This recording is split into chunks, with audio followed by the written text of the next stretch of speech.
How's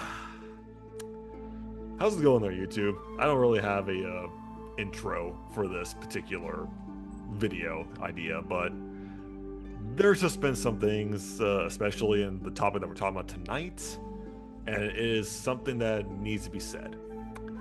Yes, of course, video games, a lot of times now,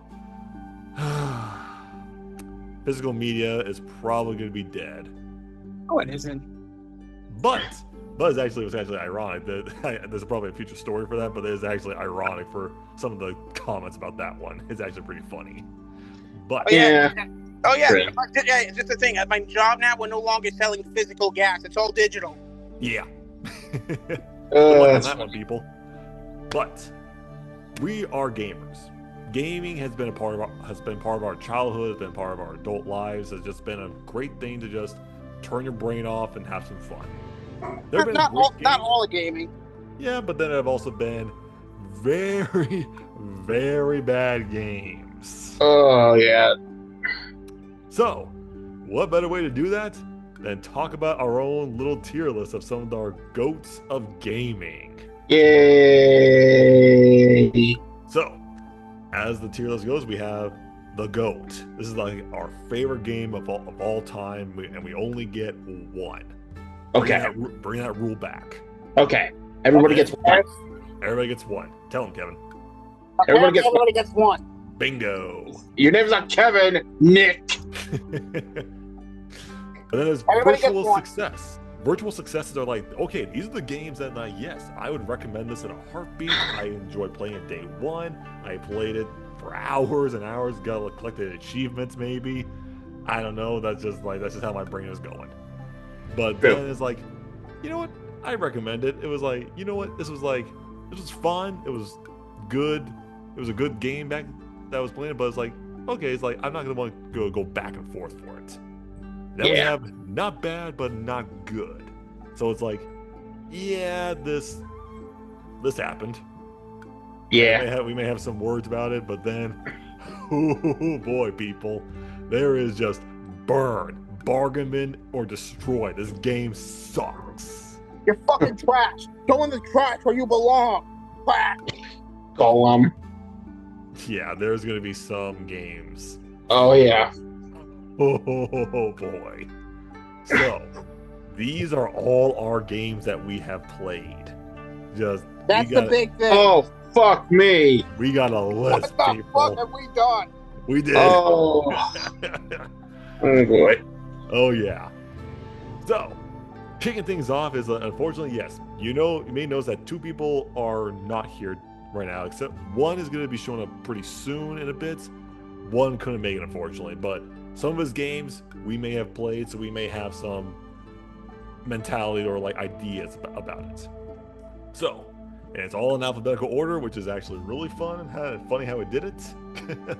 So, first one we have is 007 First Light. This one was going off to Trey's, and honestly, from what I've heard as well from him, this is a pretty fun game. It's a pretty nice little prequel to the 007 series. And it's like, yeah, people say there's problems with it. It's like, he's too young to be a 007 agent, but it's just like, I don't really look at accuracy for a game from a book to be like 1-to-1. As long as it's fun, I enjoy the game, and it resonates with me. You know what? I think he would also agree with it. I recommend it. I would recommend this game easily. But here's where the funny parts come in. Because we got 1, 2, 3, 4, 5, 6 Assassin's Creed back to back. Oh, that is funny. Back to back to back to back to back to back. Exactly. So one that is also for Trey, but we've all played this one, and that is Assassin's Creed Brotherhood. And yeah, this is probably one of those games that is like, this actually does usurp the previous one, which is Assassin's Creed 2, which is an amazing game already from what it was. But I think the story is a little bit stronger. Ezio, you get a little more time with him. The Animus content is completely optional. You don't have to get out or unplug yourself for it. So I don't know, man. What do you think? Do you think this is like I recommend it, or is this like a virtual success? Virtual success. Yeah, okay. Like the Ezio trilogy was pretty good for it. Oh boy, people are gonna be impressed with what we're gonna have for this one. Assassin's Creed 3, overly hated, very overly hated. Like people were just like saying the whole thing like they wanted to jump into Connor, but we spent most of the time with Hatham. But it's just like I don't see the problem. I don't see a problem with that. Like I don't know. Did you? No. Exactly. It's just like it fits the motivation for Connor. Like he's a half European and Native American, so it's just like, and during the Revolutionary War, honestly, that just paints the scope for the Assassins and the Templars in such a different light than what we're used to. So, but yes, I know people are gonna rag on the whole Desmond ending coming out of left field and doing that. It's just like I am one of those people. Yeah, it did come out of left field, but I don't really see that as a huge knock on the game. But it's just like all the stuff you can do, the homestead and all these new like side characters you have for this. Like this was great. This was such a good game. Plus the music was awesome. And don't forget, being in colonial America was actually a very interesting concept. Absolutely. Yeah. So honestly, and guys, in the parkour too. Honestly, guys, another virtual success. I agree. Absolutely. Screw you haters, okay? Yes. Connor is not boring. No, he's just not. He just doesn't know how to express himself. That's the problem. Alrighty. But now we're going to go into the one that just got a remaster. Assassin's Creed 4 Black Flag. Oh, yeah. And a lot of people, I definitely am one of those who did drink a lot of the Kool-Aid back in the day as well. I think this is the definitive Assassin's Creed game. Looking back on it, I still had fun. I had a lot of fun with this game. But I do not think this is like peak Assassin's Creed, unfortunately. Yeah. I mean, like Edward's story it's kind of mundane when you first introduce him, but I think it's actually when his story got going after he met the assassins. That's when the meat of it really got into perspective. Oh no, for sure. And plus, I guess like the idea of going to the Caribbean and learning about the Caribbean assassins was pretty interesting. Learning about the Mayan temples and such. But honestly, the villains themselves were not as memorable compared to like others, like from the Ezio trilogy or even Assassin's Creed 3. Like they were kind of forgettable. One note, yeah. And there's just a bunch of random guys in. Well, yeah, but still, like kind of. Well, Assassin's Creed 3 had a bunch of random guys. They actually mattered more in the story. It was a personal thing for them. Exactly. I think that's where we were coming from. I mean, yes, the ship combat is fixed from Assassin's Creed 3 because they kind of did just they shoehorned it a little bit in there. True. 4 was like, this is where you needed to have that. The sea shanties are great. The combat is fun. Overall, it's still a great game. Yeah. There are some things that the resync version did cut out that I was like, or change some things. It's like, okay, I'm not too on board with it, but it's passable. It's fine for that. Yeah. So for this, I would say I recommend it. Like, yeah, I would definitely still say I recommend Assassin's Creed 4 easily. Yeah. How's it going, Nate? Welcome. Hey, Nate. Buddy. Hello. Hi. Assassin's Creed Rogue. Oh man, this game, it deserves so much better. It deserves so much better than how it was released on the same day as Assassin's Creed Unity. And we're gonna have the launch with That Unity. was ouch. And There was so much stuff they were gonna actually put in the game they had to cut out for time's sake, which sucks, because the idea of being a rogue assassin, someone who was part of the Brotherhood, now turning against them, that is such a very good concept. The fact that this ties into Unity, even to Black Flag, like it would work. Well, but it's not just that. Black Flag, it ties into Assassin's Creed 3. Yeah, my bad. This game actually gives you the origin of the colonial Brotherhood. How Shay Cormac basically destroyed it all just for some of the deals he was given, and how also his exposure and connection with Hatham. That is like, whoa. didn't we That's get lore more right of there. this? It's a bit of a shame that this one got overshadowed by the others. It's like Yeah, Shay could easily have shown up in Unity. Like, why did they not use him? Yeah, but Yeah, it's also Ubisoft's doing. some of the combat was Kind of Eh. sluggish. It all was, right, like, and then some of the missions, especially the ones where you have to hunt a certain target without being caught, like in a certain area. I'm just like, this is fucking difficult. The gun is pretty cool. The blow gun is pretty cool, but like, Yeah. for me, I say I recommend it. Like, oh, it's no, a solid. that's what I was gonna say, too. Recommend this. Shay is easily one of my favorite characters in Assassin's Creed. So yeah, I easily recommend this game. Alrighty. Going on to Valhalla. kind of the new trend that they were doing with Assassin's Creed, Valhalla. I liked it. I think for like a roguelike RPG style game, it's, to me, I had a little bit more fun with this than Odyssey. I will say that. Odyssey was very grindy for me. But Valhalla, it's still like, The story it just doesn't feel is- like Assassin's Creed to me. Hmm. Like, the main characters, like, I enjoyed the fact that we got Vikings, finally. I enjoyed the fact we were able to do that. Going through, like, sacking, like, the Anglo-Saxons of early day England and Europe is fun. But it's not being stealthy. It's not being... You're just being brutal. serious. Yeah. Plus, the way they had the hidden blade, I don't know, man. And also, like, they did also kind of did that whole connection with Ozzy where Cassandra does show up, and I don't know if we needed that. So, I say it's not bad, not good. Like, That's it was fun, but I barely have any really recommendations of this game, really. I'm sorry. Yeah, that was like mild in comparison to what's coming up Oh next. god, no. I'm not Okay. even gonna give this the time of day. Whoa. What's your problem with Shadows? I think the problem I have with Okay. Shadows, the thing for Shadows for me, I did have my fun with Naoe when I was focusing on Naoe's story.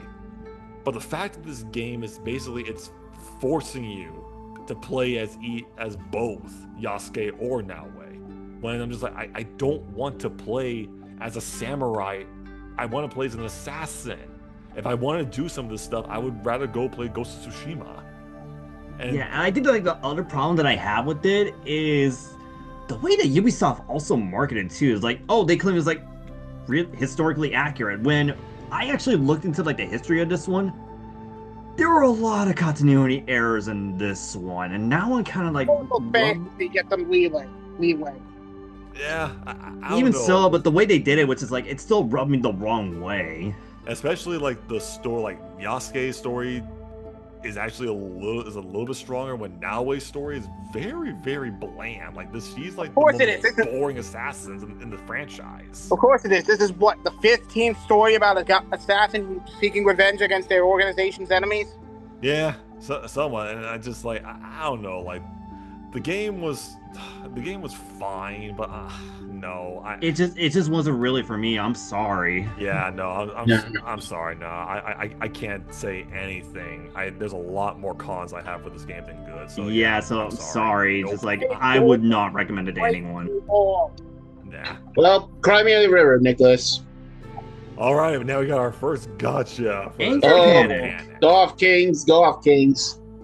Yeah, okay. Anchor Panic was the gotcha game I was really wanted to play. This is the one that's like, okay, we got sci-fi, we got cosmic style, we even got like spies in here, fantasy stuff. I'm just like, this is fun. This is a lot of fun. The story is engaging. It's like bringing in like, kind of like what you would think about with Ghost in the Shell in a way, but bringing it into more of that fantastical sci-fi mystical like combination. And yes, it's a gotcha. I get it. You have to spend money for some of the stuff. But what's actually, it is kind of generous with some of your polls. It can Yeah, be and it's like, generous.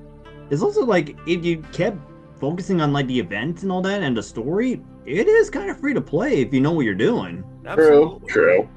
Unless you want to just E6 someone. That one I don't really focus on that, Yeah. unfortunately. So, So, I mean, like, for where I stand from it, I'd recommend it. I still I recommend it as well. Like, it's not, Solid game. it's a fine game for what it is. Okay. I have not seen that one, so I have no words on it. Let's just put it on, where. Honestly, we don't even need to talk about it. This is... People like you probably know my stance. I pre-ordered this damn game. You have loading screens that are like 5 minutes longer than the actual mission. Bro.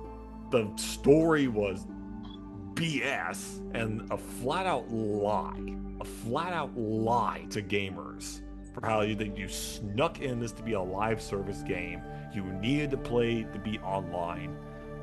Oh my god, this thing was buggy and grindy as hell. And you know it's bad when the servers are unplugged. You can't even play this game anymore. Literally the only thing I can say that's decent about this game is the music and the visuals. That is it. That is it. Wow. This was one of the final nails in the coffin for the old BioWare. They're like, this is like, no, burn this game. Burn this game. Burn it. I'm glad it went off my radar. Don't burn this game, though. Alrighty. Not Enfield, Our next one coming no. up, Arknight's Enfield. The Which is hype actually for a this spin-off of game the was original. freaking real. Let's talk about that. Like, how much advertising did this game get? How many trailers did it get? How many singers did it get? I mean, it got stars set to sing an original song for it, and then One Republic as well. Like, fuck me. Like, what kind of budget did this game have? I think whatever budget they had for the original Arknight also went into this, and honestly, it was actually really engaging the way it started off with the story. It was, well, intriguing, and some people think, oh, the factory thing is a bit tedious. Yeah, it's a bit tedious, Yes. but once you know what you're doing with the factory, it's actually pretty easy and a lot of fun. It is. I know. Like, also, some of the construction bits is fun, and almost playing a little bit of tower defenses, it's fun. Yeah, Plus, so it's the like, characters. Some of the characters' writing and the way that they're expressed is like, how... a lot of them are Let's look at this strong. for a second. How gorgeous this game looks. Like, they cook. Like, the animated cutscenes. Just look at Zhuang Fangyi when she first appeared in the story. The That moment I is saw her, horrible. I was like, yeah, Not to mention the mystery behind the administrator. We're barely scratching the surface. I finished the current story right now, and like I think there's a tease that Endman's gonna get stronger because like there's teases that their power was held back. Yes. So like what we're seeing is barely just the tip.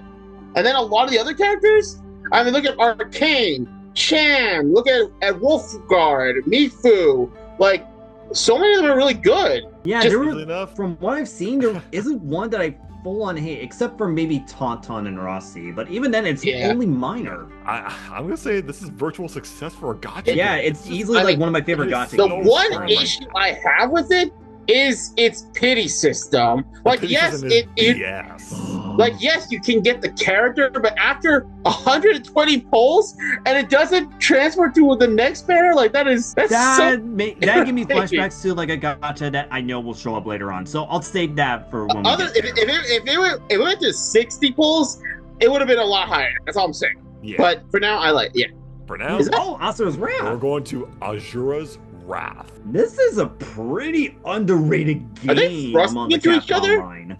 Yeah, Are they? kind of. They're thrusting into each other. Have you not noticed this? Or there's like chest bump. Yep. I don't know. It looks like they're kind of. I don't know. Man. Like, this is like QTE the video game. Like it's a lot of quick time events, button smashing. Yeah. The cutscenes alone though are like They is more like, to make up for this it. is Like, more movie than game. Like there's a lot of cutscenes for this game. yeah, so it's like, even with that, the lore itself did give me events into it. Yeah, it's basically like a revenge story. It's basically like God of War just turned into an anime. But it's the way that it was like set up. It was like, it was so bitter. It It is was kind of like, done that they add some content behind DLC, but honestly, the DLC does make it worth it. Because like yeah, a lot of the DLC, boss you got battles to that you fight get in Ryu later. and Akuma in a Street Fighter collab. That is ridiculous. It's ridiculous, but honestly, it just like worked out pretty well. And even like the final boss and the ending, that gets me every time. Oh yeah. I mean, The granted, though, only thing yes, that's the like end- holding the it final back boss, for like me. you do, just like punch his finger and you're done. That is kind of like, eh. I give props to Max Millman for doing this. Like, Yeah, he holy was the crap, one that this- introduced me to the game, really. His And throw while the messes my button soul. mashing things, it did held it back a little bit because it can get a little repetitive. But for what we got, they made the most out of it. So Yeah. I'd say I recommend it. I'd recommend this game easily. Yeah, it's really fun.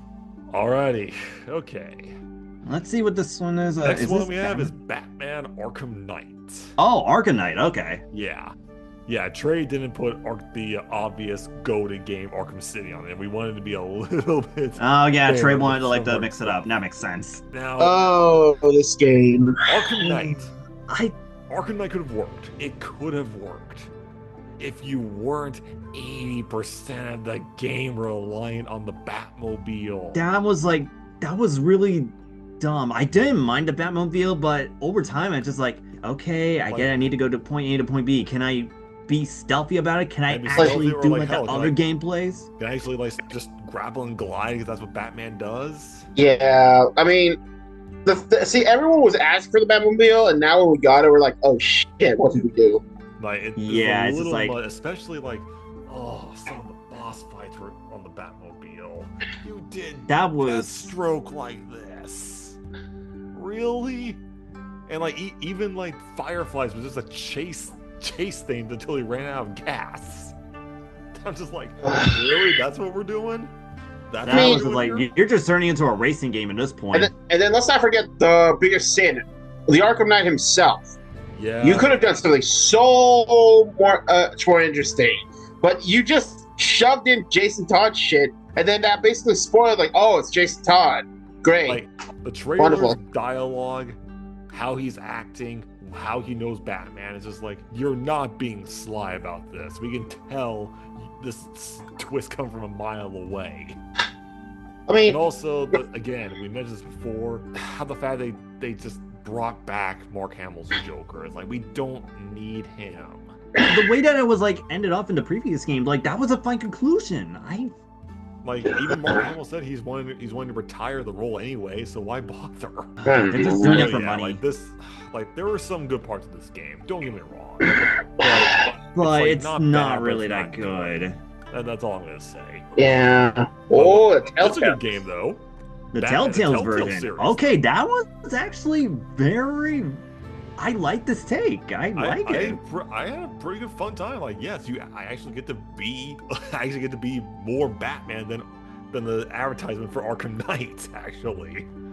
And like, Troy Baker's an awesome Batman. The choices they make is actually benefiting that character. Yes, it does fall into the trap of the whole Telltale thing. Like, some of the choices do matter, but not really. But overall, especially the season 2 with the enemy within, one of the best interpretations of Joker we've got. That was like, whoa, they had a lot more layers to Joker than any other iterations. No shade to the other iterations of Joker. They're all good.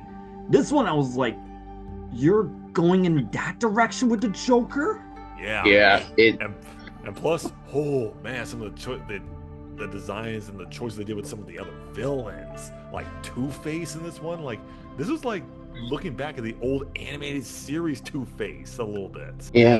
Plus that ending where you could either stay as Batman or be as Bruce Wayne, but Alfred leaves if you become Batman. I don't know what to choose because That's like a big what-if scenario. Bruce can't be without Alfred. Yeah. He's enough. Yes, I'd recommend this game. I recommend this game. It is. I mean, maybe we might not get a season 3, but I mean, honestly, for what it is, it's pretty good. Yeah. It's fun for where it is. Ooh, Infinite. Alrighty, BioShock Infinite. You know, I'll be honest, this is my first BioShock game. Honestly, that's fair, man. But honestly, I remember the trailers for this game, and it was like people were hyped. They were hyped for this.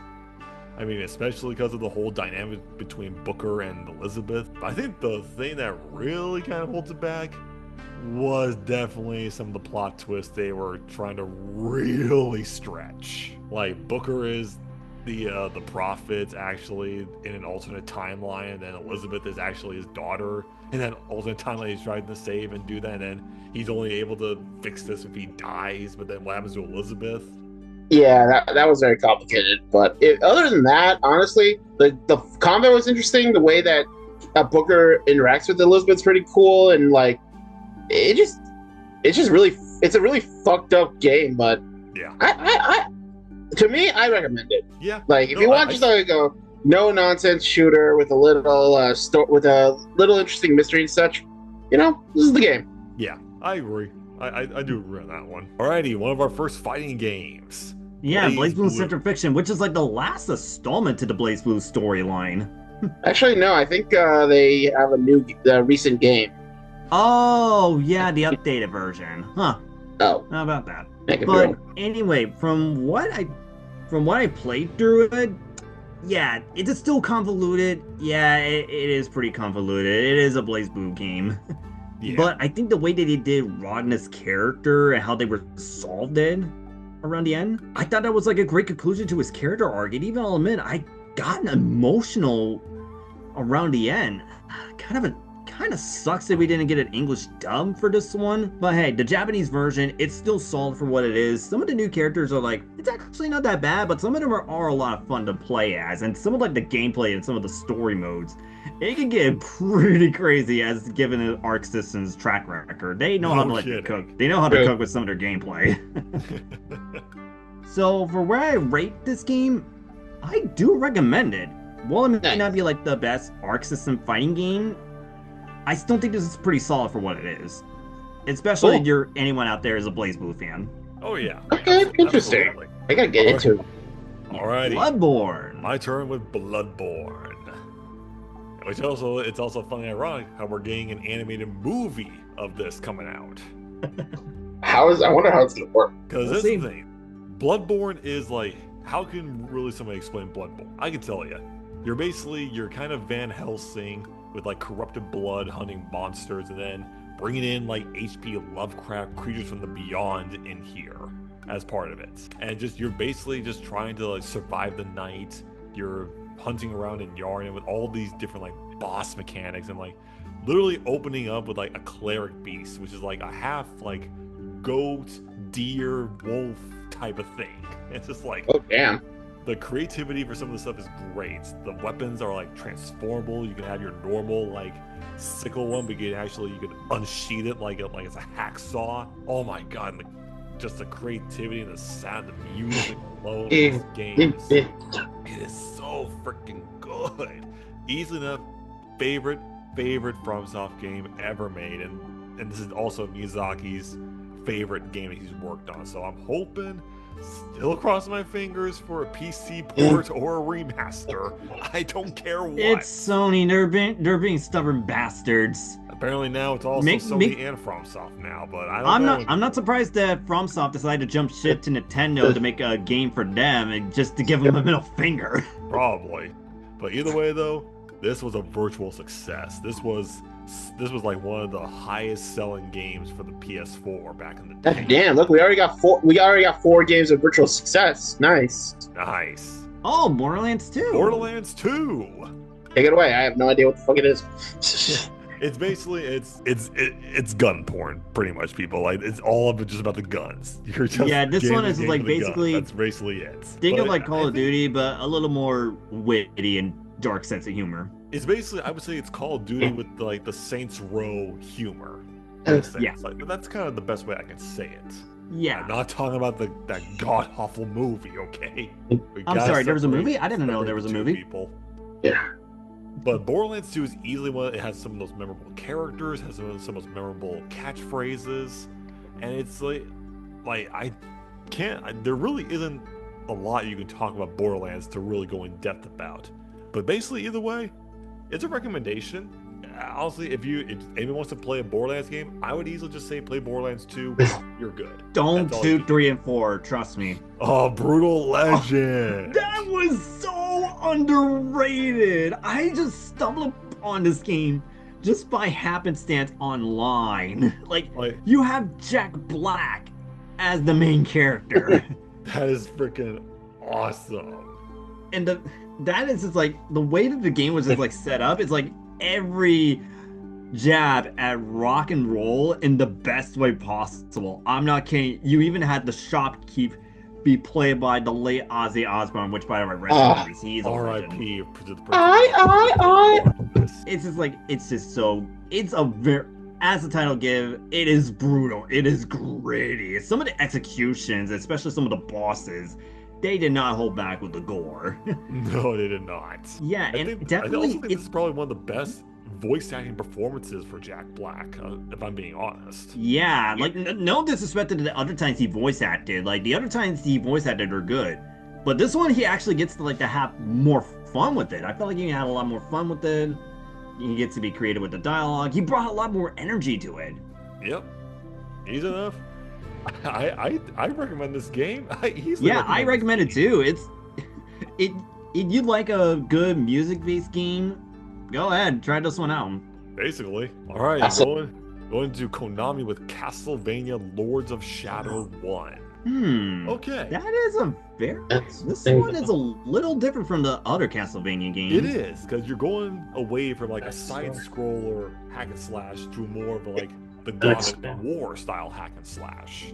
Yeah, which is honestly talking about the origins of the Belmonts and the origin of Dracula himself. And honestly, that was a good origin take. I really enjoyed it.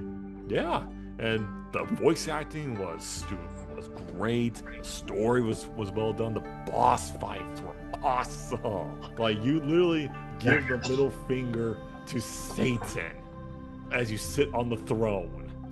And you managed to get away with it.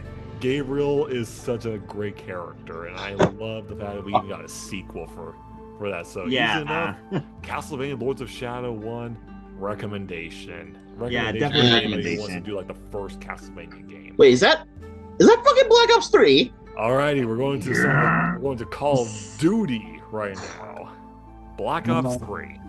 Okay. It's not Black Ops 2 or 1, but it's definitely not as bad as later on. Even with that, it's still one of the weaker Call of Duty games. Yeah, I'm gonna let you guys take over because I've never played this shit. Oh my gosh. Oh man. Like the way that they did the characters after what was established in Black Ops 2? Really? If that's not a disgrace, I don't know what is. Not even like the gameplay mode and even like some of the side modes. They were not that fun at all. Activision, what happened when you were making this game? Like, you were on a roll with the previous Call of Duty ones, and then this one, you just fumbled? I don't know. You try asking them if they kept on trying to pump it out every freaking year, which never works. Like every time they're trying to pump it up, I get like more annoyed. Like again, this is the game that made me fall out of Call of Duty. Like I'm sorry. Like I know there are other games that are better than this, but no. The gunplay was sluggish. The story made no sense. The multiplayer was ass. Like the multiplayer of all things, one of the highest selling points in Call of Duty. You screw that up, you know it's something wrong. I can't waste any more energy. Burn it right now. Bin. No. Oh god, the same thing with this game. Vanguard. Oh, okay. Fun fact, folks. Brandon got me a copy of this for free. This freaking game, it is more movie than game. It is like this game, like how bored my controller was in one of the cutscenes. My controller turned off because the cutscene. That's how slow it is. People say that like the Metal Gear 4 and 5 are more movie. At least they have fun with it. At least they had something fun. Yeah. Vanguard, like there are so many historic inconsistencies. Like, look, I get it. Recent Call of Duties, they're not really known accurate. For consistent the history, but here, like, there's so much that they just change in. Like, it is mind-boggling. And then some of the, for some reason, your squad has special abilities. What are they? Oh, one guy has super vision, like super sense. He can see traps and shit. Oh, this girl can climb. Another guy. Oh, guess what? 3 grenades. I don't carry 2. I carry 3. And then Like, not to mention that's the like fucking regular. just when they have diversity with different, region stuff. Yet everyone speaks English. Even the Yeah. Russians, they speak English. The funniest scene I can remember from the game, when these 2 pilots get kidnapped by Japanese soldiers, guess what one of the Japanese soldiers says? Do you speak Japanese? Like, It's like the game knows. It's the so fact is that the developers even said this, that there are no iconic Call of Duty characters when they were making this game. So they wanted to make iconic characters. I can name you 5. I can name you 5. And same as some of the bad Call of Duties that are iconic characters. Yeah, and not only the multiplayer was shit. I mean, this game is supposed to be set, I think, during World War II. Yet somehow we have cosmetics for our guns, and then the Snoop Dogg is for some reason Snoop Dogg, Nicki Minaj, and then Godzilla and Kong. There was an event for this for the movie during Warzone. Really? That's dumb. Burn it. Burn it now. We're burning it right now. Get no. We're done. I'm done talking about this. Alrighty. A Black Ops little 6. improvement. Black Ops 6. Okay. I was skeptical. After Cold War. And yeah. But honestly, this was solid. This was solid. a fun Yeah. game. I mean, the story, they brought back Woods and bring back other characters like Adler and then Hudson. Like, honestly, I kind of liked it. And I like how this game kind of tied into Black Ops 2. Because remember, Woods got kneecapped by Raul Menendez and such. That's why he's in a wheelchair and such. And I like that. And then some of the missions were actually pretty interesting. The spyware and such during the Gulf Wars. Like, I thought it was pretty interesting. Like how you kind of feel like you're a Black Ops agent doing spy stuff, like taking the photographs, going in, like sitting into the Pentagon. Like, I was like, honestly, this was fun. This is like okay. Okay, I'll give you props for that. I mean, yeah, some of the zombies were kind of weird because now you, instead of starting with just a pistol, you can choose any loadout stuff. And yeah, the multiplayer was here and there, but honestly, overall, compared to every other Call of Duty recently, Black Ops is fine. I mean, I still recommend it. I do. I like the code name we have, Case. Like, Oh, that's a clever code name. The way they kind of handle this super soldier serum thing, and then having like zombies appearing in a hallucination, that was kind of weird. Other than that, it was fine. Yeah. Oh, Not God. Okay, people. Okay.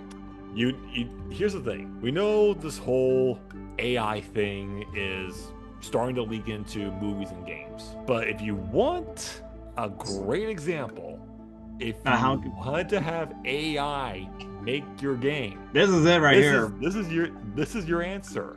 Even the advertisement used freaking AI for it. Now, How did it take 11 studios to make this game with no single player option? You have to be online. Yeah, me and Brandon played the first mission. We had to play with 2 randos in a squad. Basically, imagine we're playing special ops for Modern Warfare. We're doing that. And guess what? There's no save point. Literally, you have to go through the mission once. If someone leaves, that's it. You lose the mission. And then not only that, this is supposed to be a continuation of the Black Ops 2 story. With Raul Menendez stuff, with Section, Harper and stuff. And then for some reason, there's some reason, there's a super gas that everyone somehow hallucinates at the same time.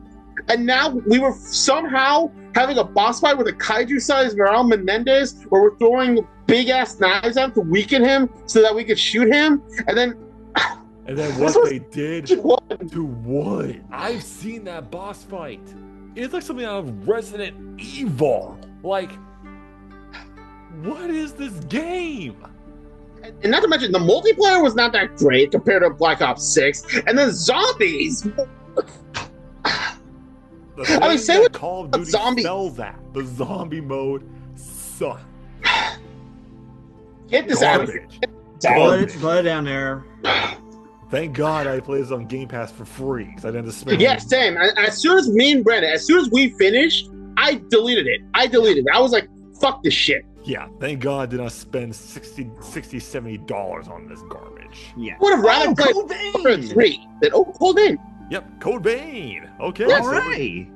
Okay, a little bit of happier note on that one. Okay, so this is basically, yes, how many times do I have to say it? This is a video game for the anime weeb culture out there. How you can make any character you want from any anime. Yep, that's how creative it can get. Like, Bandai Namco really went above and beyond to really give you that freedom. And also, how this is actually an anime Dark Souls copy, but it has a linear story and it's fun. It's actually fun. The bosses are not, some of them are bullshit. Some of them are very, very bullshit. But overall, like, it actually feels good when you come out on top of that. And I am so happy that they actually gave us a sequel, and the sequel is actually, it dives into the lore more because it's supposed to be a connection to God Eater. So, yeah, this whole thing that, like, Code Vein is such a great idea. If you are a little bit worried about getting into the Souls formula, This is a good way to start off. I recommend this, and that's actually where it's going. It's going to. I recommend this. Yeah. Oh, Yeah. Dark. Yeah, I saw you, Nicholas. Don't worry, man. I get it. Dark? What's Dark? I've never heard of it. Dark. I is never like heard of one this one those, either. like, original, like, stealth, first-person type of games when you play as like a humanoid vampire hybrid. And overall, I think it's fine, but it is like one of its kind. We never really touched this formula again. The main character is like he's in depth. It's kind of in depth, but I've seen the humanoid vampire hybrid thing done before and better stuff, i.e. Blade, actually. So, in a sense, it ain't bad, but not good because of how it is. Darksiders 3. Ooh. Darksiders 3 was like, this came out of left field because I was not expecting they were ever going to touch the Darksiders formula again. And actually, this is honestly kind of like my lower ranking Darksider games, if I'm being honest. Like, it's like, this is actually the first time they actually went more like a Souls like fighting style. I mean, the animations look great, the cutscenes look fun, the combat is fun, but it's just like some of the open world elements for it especially is like, I don't know. Like, the Fury's character is good, and I would say I recommend it, but it's just like it's on the lower end recommendations for me. Yeah, it's fine. It doesn't need to be perfect. Yeah. Dragon Ball Fighter Damn. This should be how anime fighters should be now. Like, wow. Like, not only is it a unique 2D sideway fighting game with a lot of iconic Dragon Ball characters, but like it has 3 story modes, you know? It has the regular Z fighters, and then the villain, and then the android. Like, and each one is actually pretty unique. Plus, I like how in the story mode, if you have certain characters together, there's certain dialogue. You know, right. like, it gets like very witty. Like Bandai Namco working with Arc Systems on this, that is genius. Yeah. Plus, a lot of DLC characters work pretty well. You know. Yeah. And we're even still getting DLC with plus the combat itself was pretty fun. You know. Yeah, it's expanding, and even Yamcha. Yeah, one of the most mocked characters in Dragon Ball history. He's surprisingly good in this. The one thing I will say about the DLC is that we don't need so many Gokus and Vegetas. I mean, I get why they're like the faces of Dragon Ball, but I would like some diversity in there. But overall, true. I think this is a really good game. This is easily like, I think if you actually look at it, I think Marvel Token Fighters took a little bit of an inspiration for how they did this game. Oh yeah. So, I do plan to get Token Fighters one day. I think Virtual Success, honestly. Yeah, Virtual same. Success. Yeah. Great game. Absolutely. Oh yeah. Speaking of a great fucking game. Another anime title?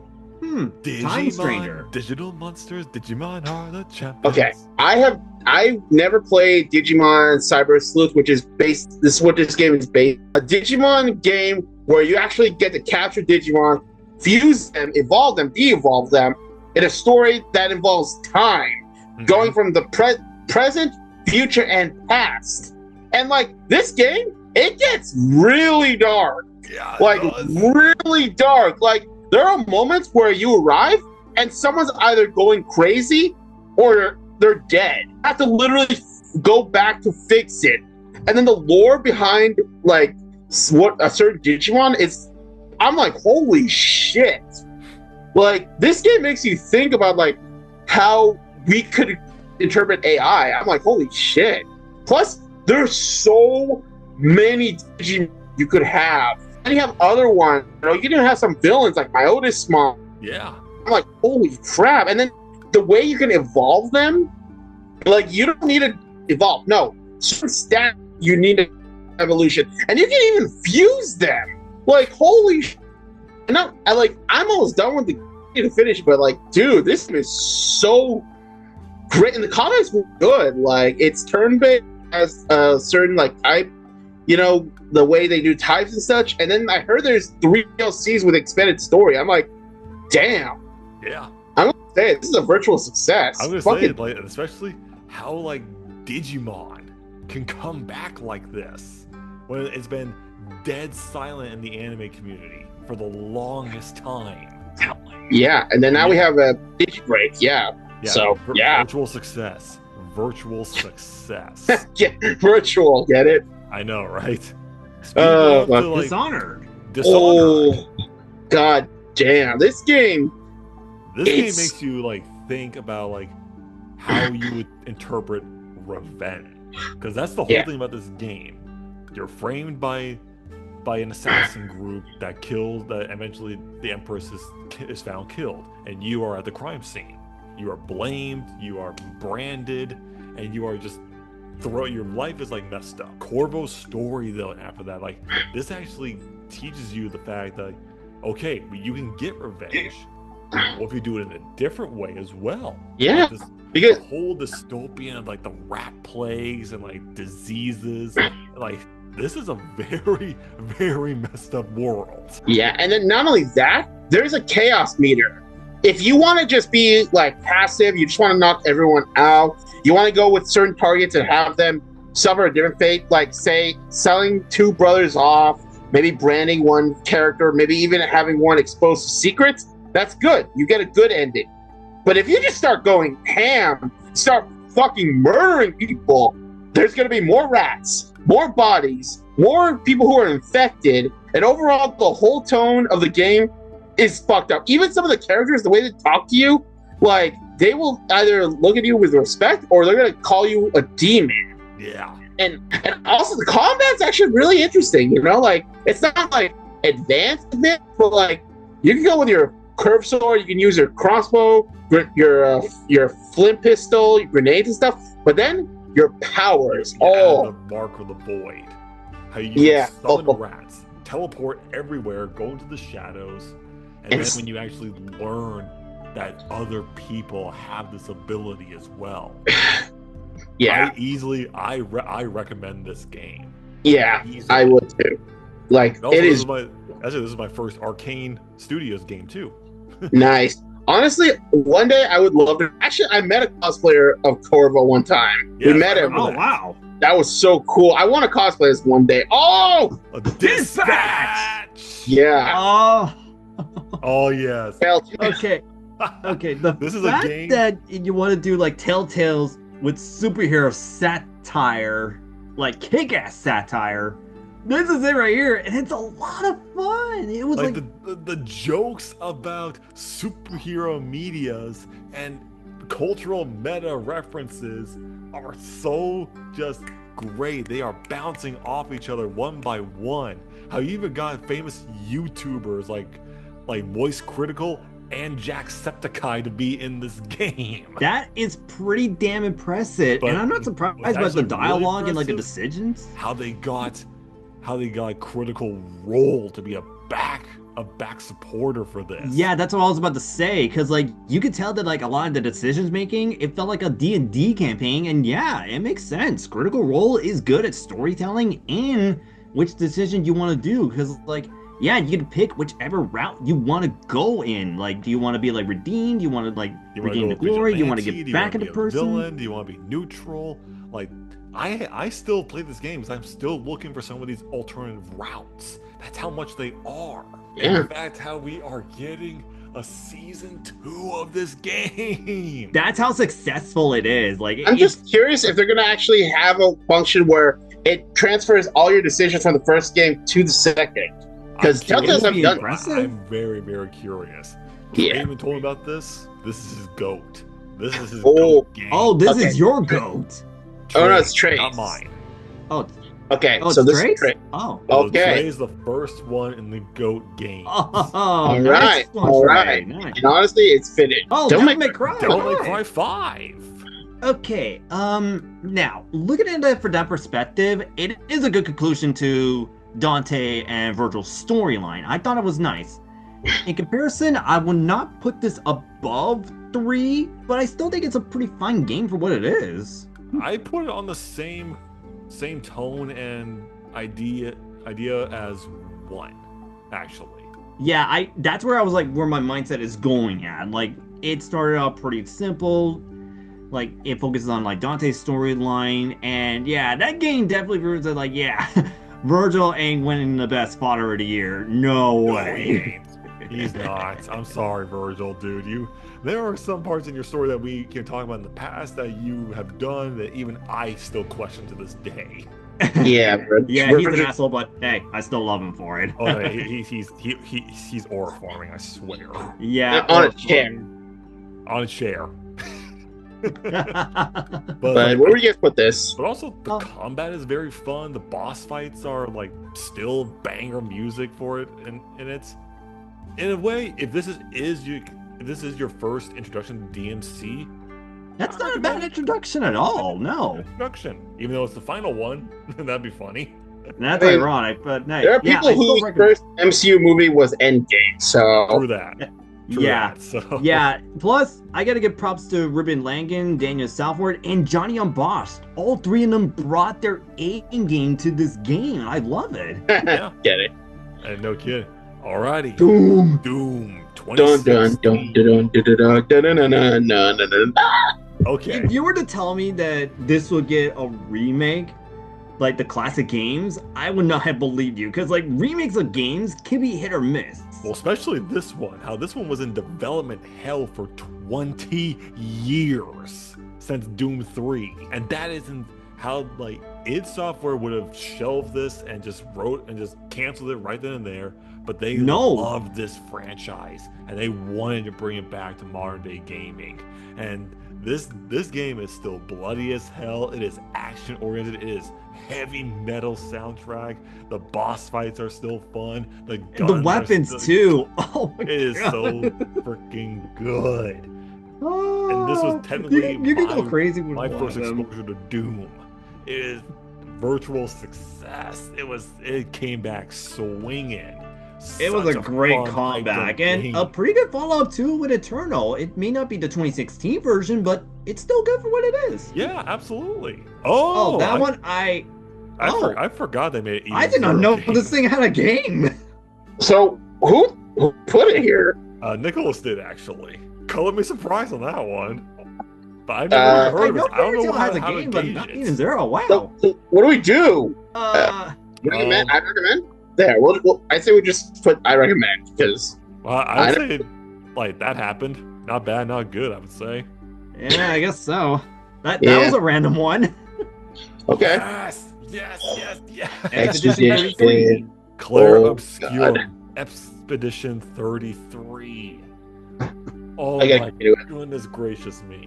This game is basically what I expect for turn-based RPG stuff. I'm sorry Persona, I am sorry Final Fantasy, I am sorry some of my Fire Emblem games, but this is the game that really makes you think about how you use your moves. Which one are you going to use for these boss fights? And the amount of boss fights for both customization and leveling up, it is so vast. And even how at the Game Awards, they give you free DLC stories. That is awesome. And how you even got A-list actors like Charlie Cox and Andy Serkis in this game. The music. Oh my gosh, the music is just... I could be glazing this game from here to Kingdom Come. I do not care. This is my GOAT. This is my GOAT game. Another GOAT join. Appreciate, brother. Appreciate. That's awesome. Nice. My mind was not blown in a long time, especially with that epilogue twist. I was not expecting that twist coming. Cannot recommend this game even more than I already have. All right. Fallout 3. Fallout 3. I'm not familiar with Fallout, so you I guys haven't take the played reins. Fallout 3. I've only played my 4. first Fallout game. Oh.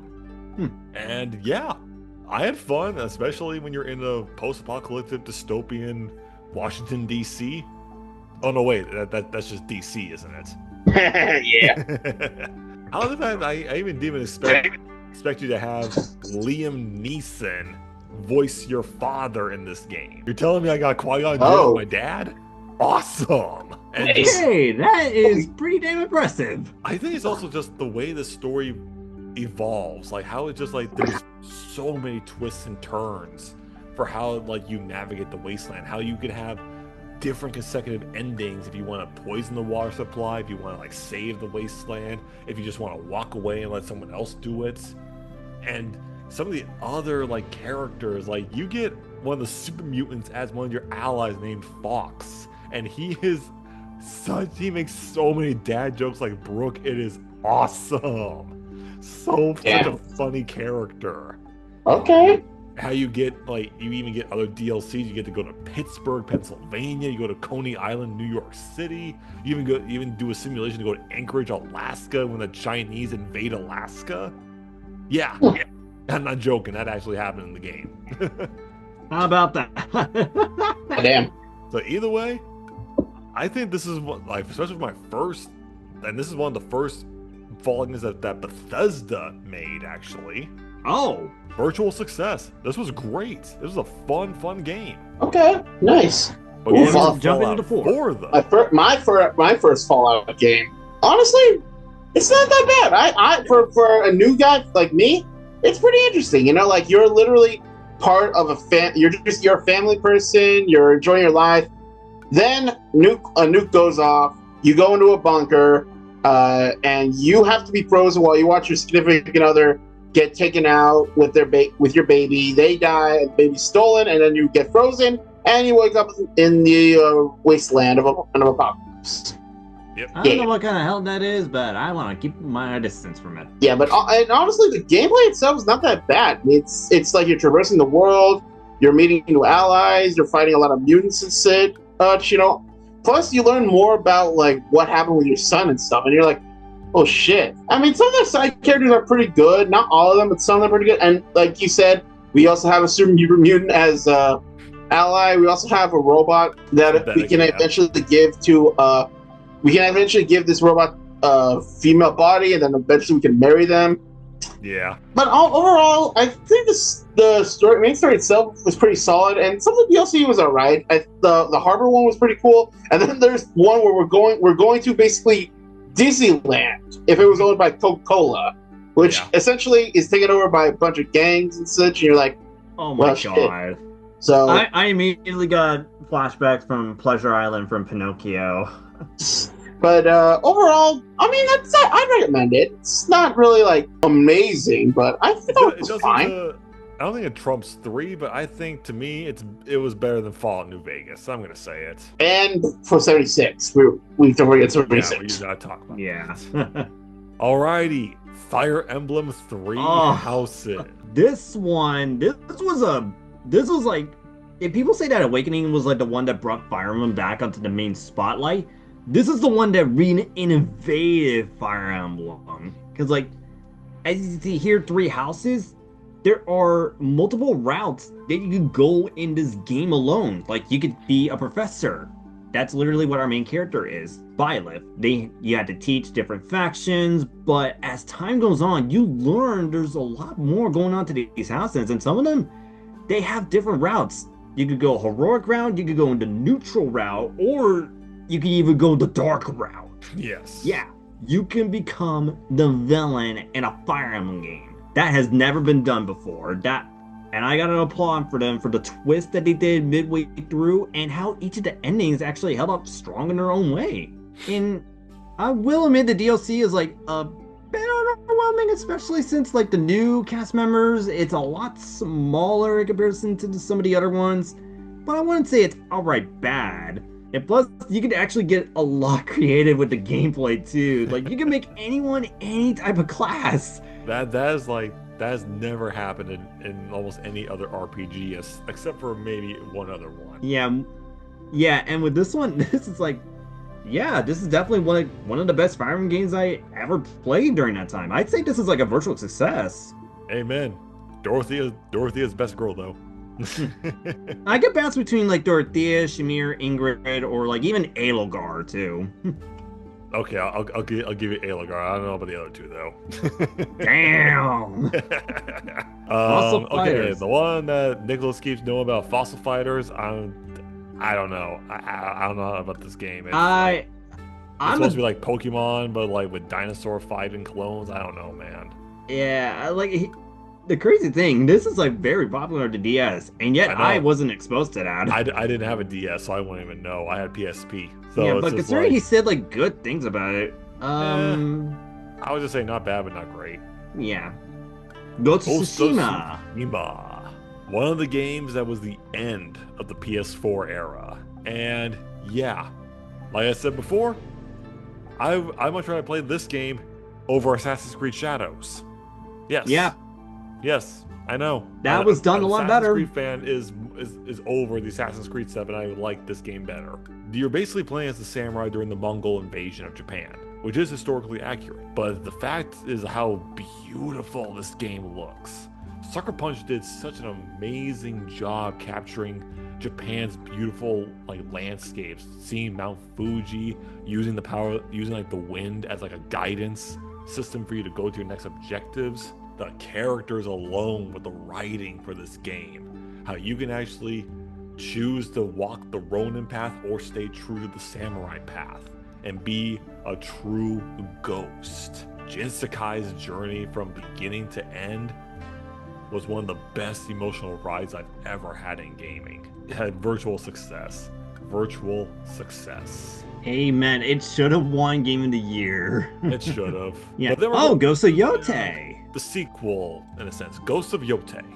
Okay, from what I hear, it's not the worst thing, but I felt like it could have done some improvements. Like really, if I'm being, the main character, I'm sorry, like her motivation is very one note and generic. It is just wanting revenge, making a list and killing them off one by one. I'm just like, and she just stays that way through almost the entire journey. Like there is no change to her character from it. So it's like that's boring. Like it's still pretty to look at. The combat is definitely different because you're playing as like a more of a female character than when you're as an actual trained samurai. So her fighting style is a little bit different, and I understand that. But if the main character is boring with a boring objective, and when you're that's gonna weigh it down. And like even the villains were like more, even like some of the villains were very like I'm not. Yeah, so I'd say like it's not bad, but it's not great either. Yeah, like especially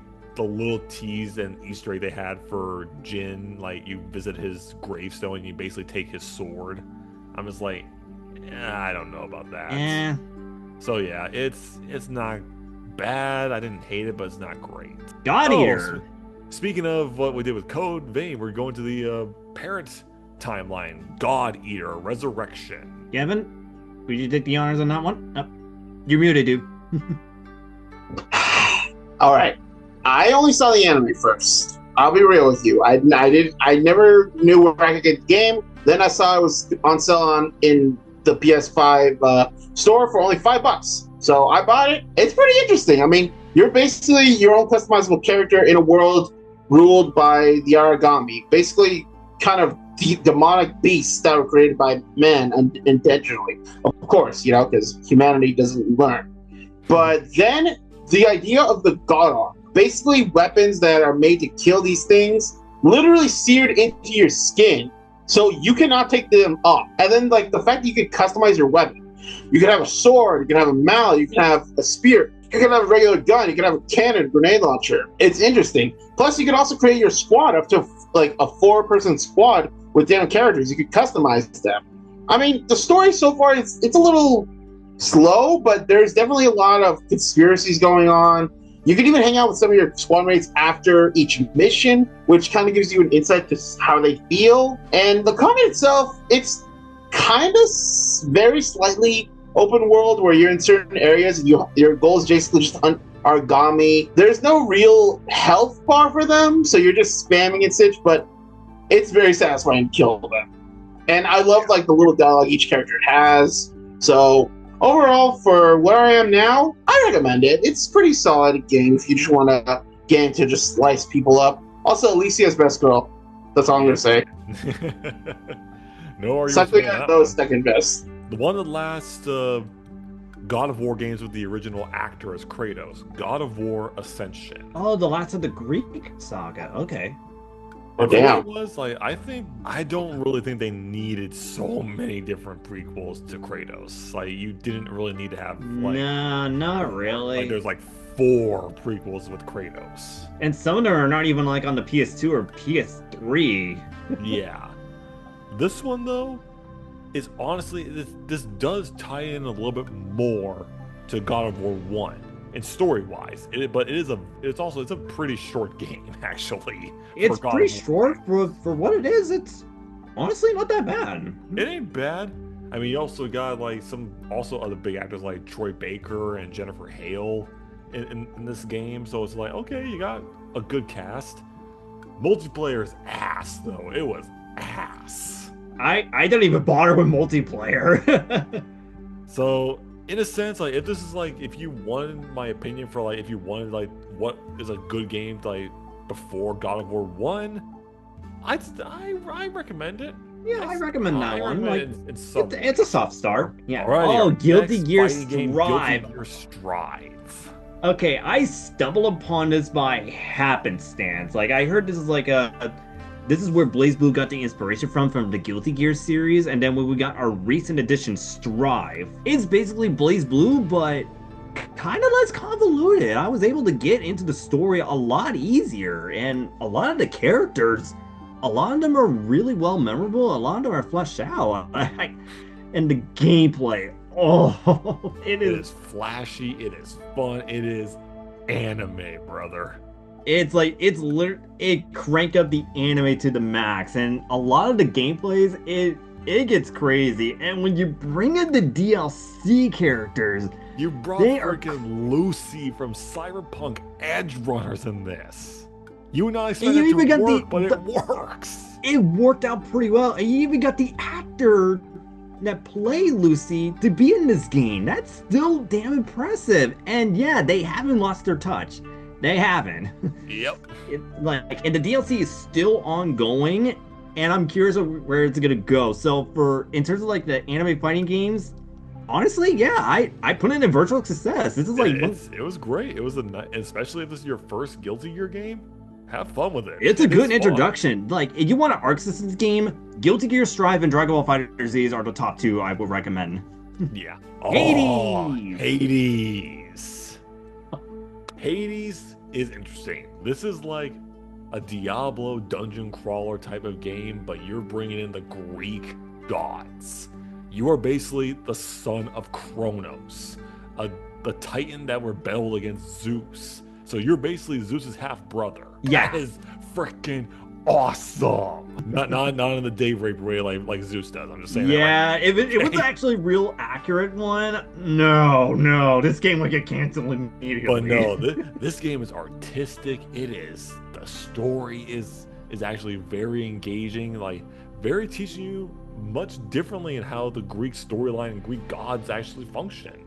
Like I was getting more like Blood of Zeus type of story vibes than like actual Greek mythology. And the combat, holy moly, this is fun. The fact that you could switch to different weapons based on the gods that you beat is impressive. Yep. And just the voice acting, you get some great A voice acting with a lot, especially your main character. The wits and banter he does, yes. Virtual success. This is a virtual success of a game. Indie games as of late had gotten way better with the witty stuff, and I love it. It is like, also, I prefer to play more indie games than AAA games at this point, man. Same. I really love the indie games. Okay, we're getting into the Halo stuff. Halo 3, all right. Halo 3 ODST. So this is basically telling the story before Chief came back in Halo 3. And this is interesting. It's different because you're playing as an actual human soldier rather than a fully armed Spartan. And yeah, if you're a normal human being fighting the Covenant in this game, this is the first time the Covenant was actually scary in this. And we've seen the Covenant be at the worst. No kidding.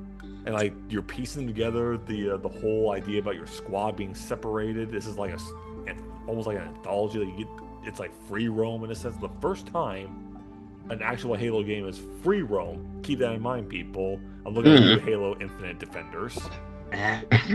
Oh yeah, this was like I recommend it. If you know nothing about Halo, if you want to know just about the Human Covenant War, I recommend this is a great start this will be your to first game to play.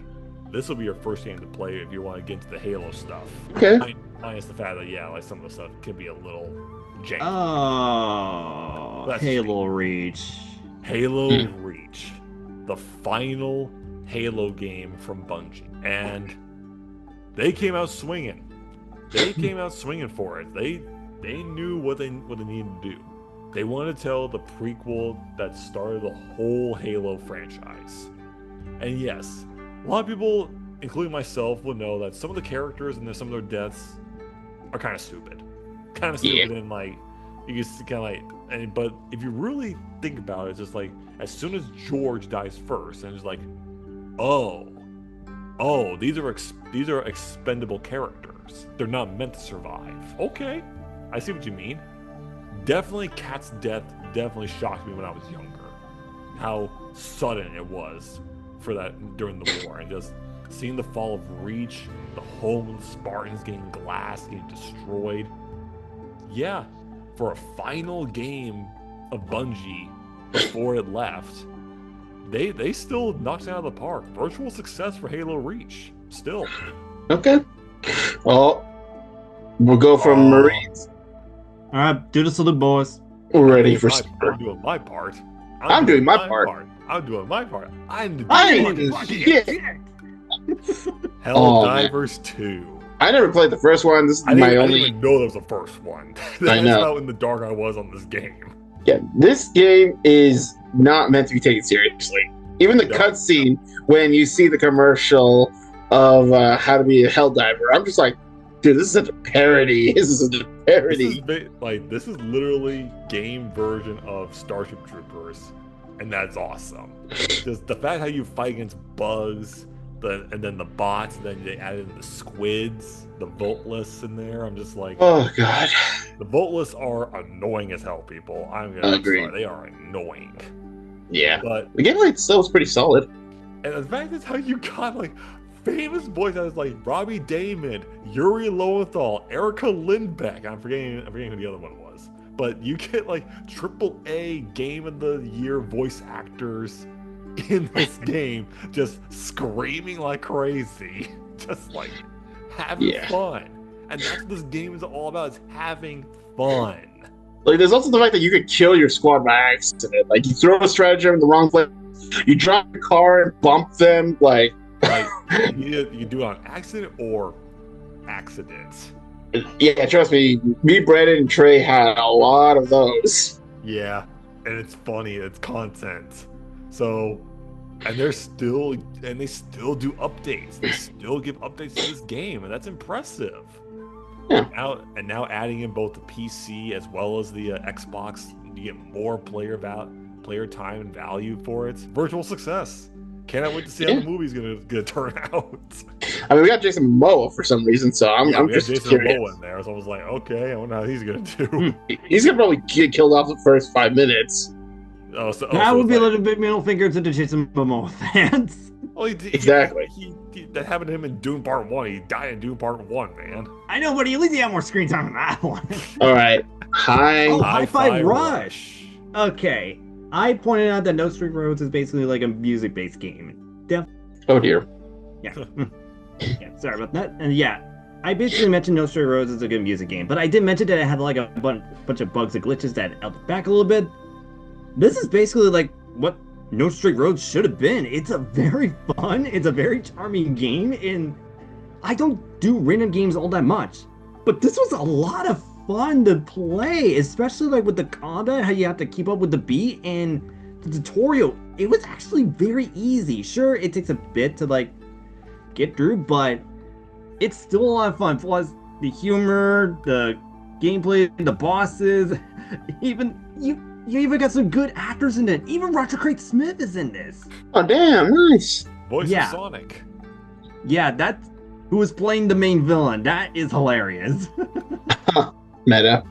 Yeah, it's very meta in the best way possible.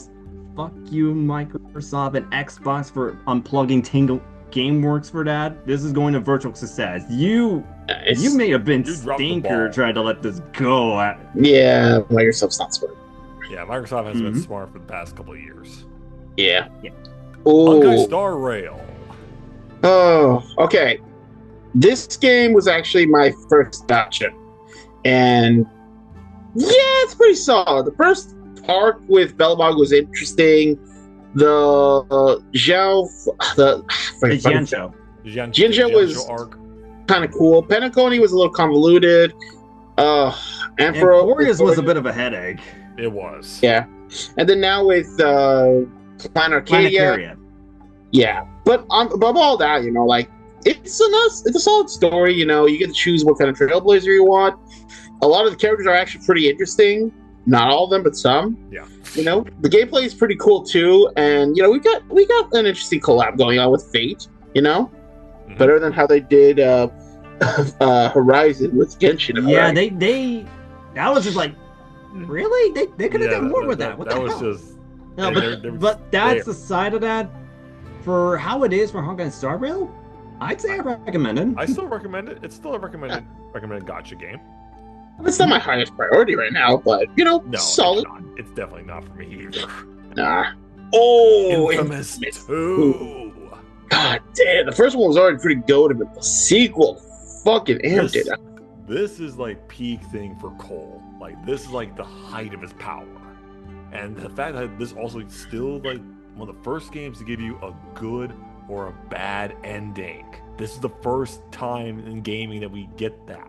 Like honestly, I don't need to say anything more because we've talked about Infamous for quite a bit of time on this channel. Yeah, Virtual success. It's a agreed, virtual agreed. success game.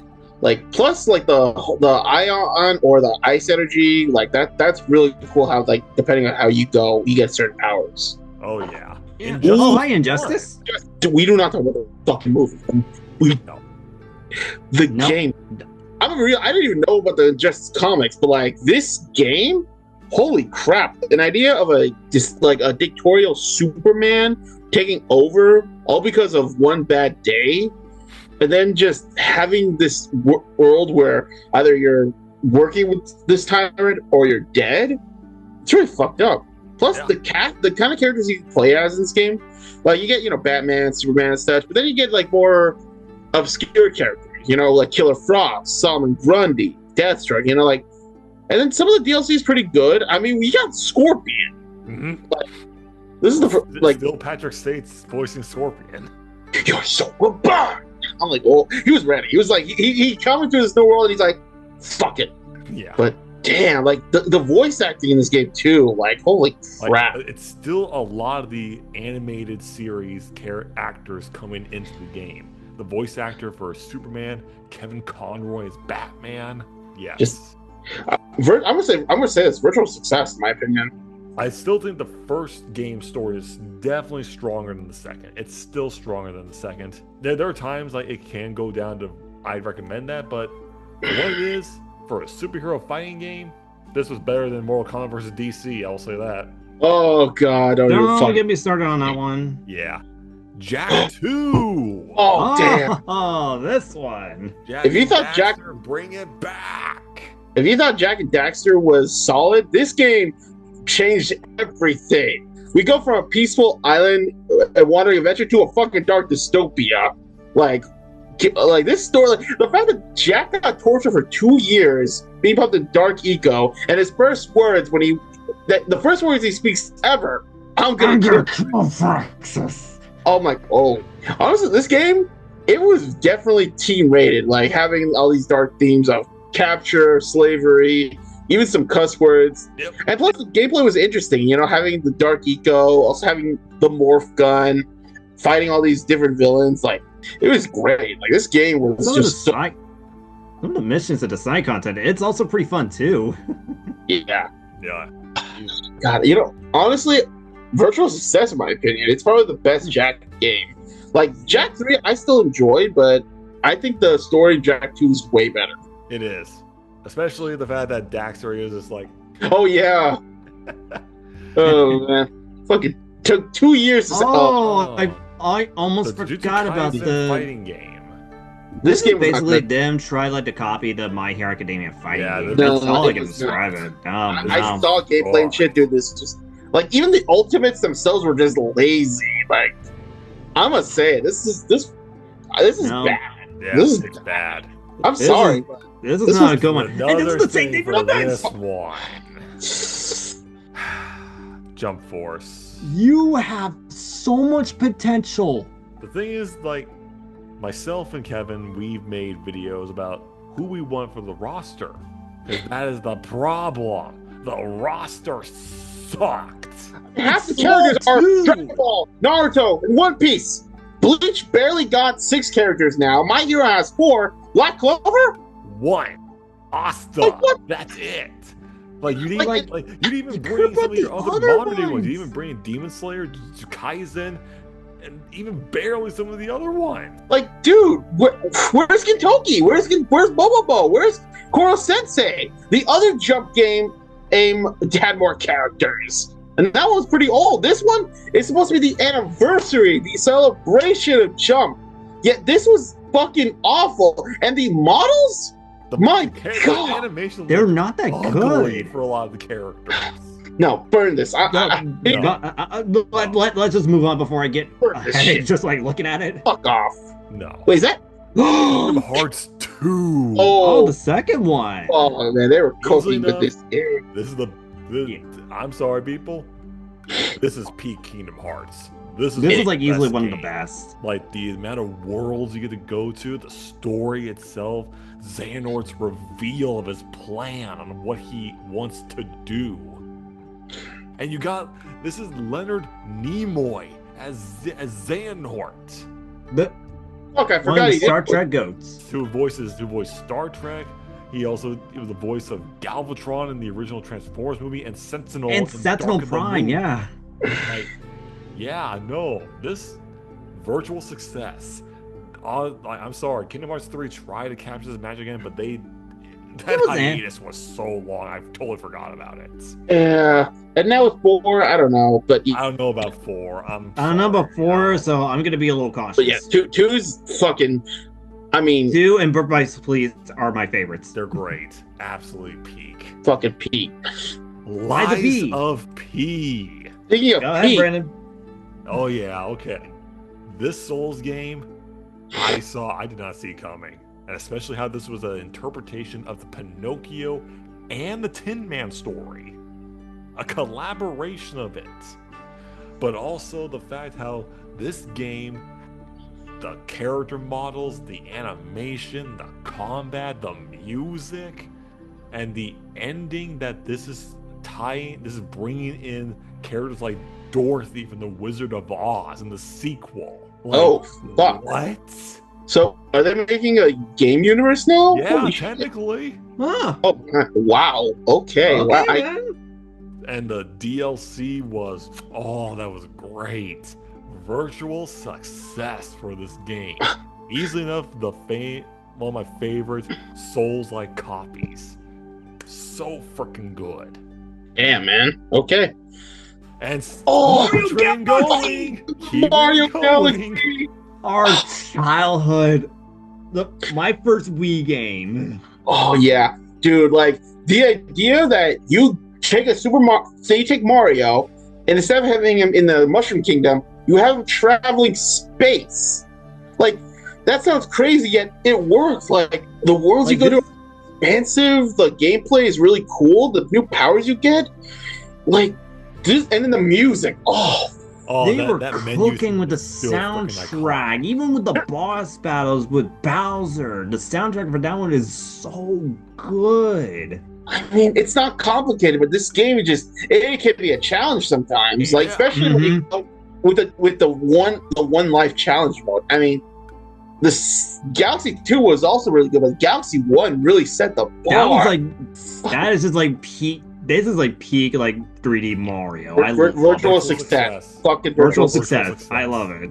It kind of sucks the movie didn't do as well, but it is what it is. Yeah. Well, what can you do? What can you do? True, but still. Yeah, not a whole lot. Oh, hey, Oh, Odyssey. Mario Ooh, Odyssey. Nate, take over. All right, this is like, it may not be as grand as Mario Galaxy, but I still had a lot of fun with this one. Like, the whole thing is to stop a wedding that Bowser's tried to create. Like, you go all over like the lands, the cities, and even theme areas just to stop a wedding. And even like some of the bosses are wedding themes too. It's so charming and funny. It's just like, okay, I can see where the Super Mario movie got that inspiration for that. Yeah, it's definitely a lot of fun. The soundtrack is very catchy and it's very fun. And even like the final boss, while it may not be as grand as Mario Galaxy, I actually laugh at that, especially when Peach just like walked away from like Bowser and Mario, and I was like, I was like, you know what? Maybe she can finally give up on this. yeah, I mean, she's finally giving up on it. So. Yeah, maybe Bowser should have sung his song. You know, peaches, peaches, peaches, peaches, peaches, peaches, peaches. Oh, just Oh god, like while it may not be like Mario Galaxy level peak, I still had a lot of fun with this, so I definitely recommend this one. If Same here. if this is It your was first fun. Mario The hat- game, the hat- okay, the not hat bad system was pretty introduction. interesting. Marvel Rivals. Marvel Rivals. interesting. All right, so this was Okay. basically Overwatch with Marvel characters. It's play PvP type of gaming, and that could be fun for a period of time. And There are also times- especially with some of the character balancing. Mm. There are some And it could get busted dragged. characters that I freaking hate. I am Fucking- looking at you, Iron Fist. I am looking at you, Jeff Delant, and I am looking at you, Loki. It is annoying. I mean, even with the new characters, like the new characters get better. Like they become like stronger versions of old characters. That I mean, it's kind of like a gotcha game, but at least in the gotcha game, you can still use some of the old characters. In this, like you either have to be meta or you're just garbage. Basically. Yeah, it is possible that they'd use like a low tier one, but even then, like, there's only so much you can do. And there are like fan favorite characters you can get good at. Like I know I'm good with both Moon Knight and Ultron. Like and Nate and Kevin are good with some other characters. Like there are good characters you can Daredevil and balance. Punisher for me. But it's just the gameplay. It is the definitive point of repetition. Like you have to have either a good team or you're playing a bad team or a good balance. But some of the maps can be very like tedious and repetitive. Yeah, so Yeah. it's like we said, it's basically like Overwatch but with Marvel characters. So I say not bad, Not bad, not but good. not great. Yeah. Oh Not like this one. no, though. no, we're not. I'm not discussing this shit. No, fuck you. Yeah. Fuck you. If I want to play a Marvel Avengers team, I'll stick with Ultimate Alliance. Like this Yeah, game if people want to wasted know, so much potential with the idea of bringing in the Avengers. yeah, I'm not gonna waste my time on that one. If you want to know what our stance is, take a look at bad adaptation list. Look at bad. We adaptations. speak enough Look at about a bunch it. of our other videos Yeah. we've done. This Get the fuck is garbage. out of here. No, Fuck. No. Fuck off. Guardians of the Guardians Galaxy. of the Galaxy though. this one. This was fun. This was a lot of fun. I mean, instead of switching characters, you are Star-Lord commanding your team. That is actually an interesting concept. And an original kind of story with the Guardians, honestly, it was interesting. You know, it takes a bit of the movie, but also a lot of the comics. So Very like the comics. So it's, like, The very- comics are very like prominent with a lot of their designs, a lot of their weapons, and especially some of the environments and their antics. plus, I love when they huddle up. Like, guys, huddle up, and they all actually huddle up during fight. And I was like, oh my god! And then they're a dumb you family. get a lot of copyrights songs, which fuck. It's Guardians of the Galaxy. What do you It's expect? like Honestly, I would recommend it. I recommend it. It's something- kinda like straightforward. the Avengers game kind of diminished this one's sales. It did cause that, unfortunately. Yeah, but at least we get to have fun with it. Yeah. Ooh. Marvel's Spider-Man for the PS4. Oh man. Oh, Okay. This was Okay. This Marvel and game, Soniac. this makes you guys are feel cooking with this like you're game. Spider-Man. Like you're an adult Peter. You graduated from college and you're starting your career as a scientist with Otto Octavius. And then of course Norman Osborn comes in, throws a wrench into that. But you're balancing your life as Peter and Spider-Man.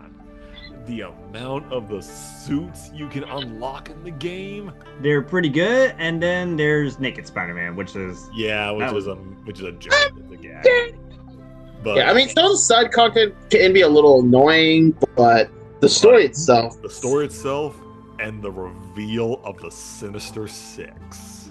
Oh, this is man. a great reveal of the Sinister Great Six. adaptation of the Sinister Six. Yeah, and one of my favorite iterations of Dr. Octopus. And like some of the other characters that make an appearance, like Taskmaster, Black Cat, Chameleon, and all these other ones. Like, yo, they're throwing in the whole kitchen sink at you for this game. And they just managed to balance it out pretty well. That teaser ending we got, I was so excited. We're going to talk about it next, but for Spider-Man on the PS4, Virtual success. Virtual success for This this is- game. All right. And And Spider-Man then 2. we're going into Spider-Man 2. Okay. Granted, it is not bad. It's not bad. It's not bad.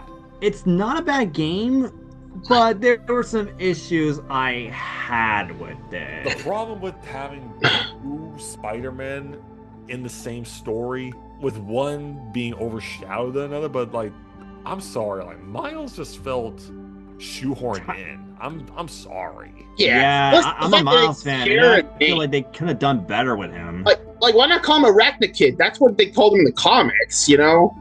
I'm just saying. Plus, I don't know, and like, especially, don't even get me started on Miles' final suit in that game. That was stupid. That Yeah. was done. I mean- And also, I like the idea with the symbiote thing. I thought that was very interesting. But I think the way they did Harry in that one, though. Yeah, and then also how they were trying to tie it in with both the Lizard and also Kraven, and also the way they treated other Spider-Man villains, like Kraven killing them off screen was a little bit what? yeah. That was a bit of a waste. I like Craven in the game, but I felt like he got shunted aside the moment that Venom showed up. No disrespect to Venom. I mean, don't forget, you got Eden, so. Yeah, and Yeah. you got Tony Todd, rest in peace, as the voice of Venom. Yeah, but. Probably the best voice we got, but this game, I mean, it's not bad. But not good either. Yeah. So I'm sorry. I'm sorry to people who love this game. I'm sorry. it, Metal Metal Gear Gear Solid Solid Snake 3. Eater. all right, step aside, boys. Step aside, boys. I got this. Cook. Okay. This is not a sequel. This is a prequel. This is not Solid Snake. This is Naked Snake, the big boss. This is his origin story. And wow, it is crazy. I mean, you're just meant to secure one guy from the Soviet Union.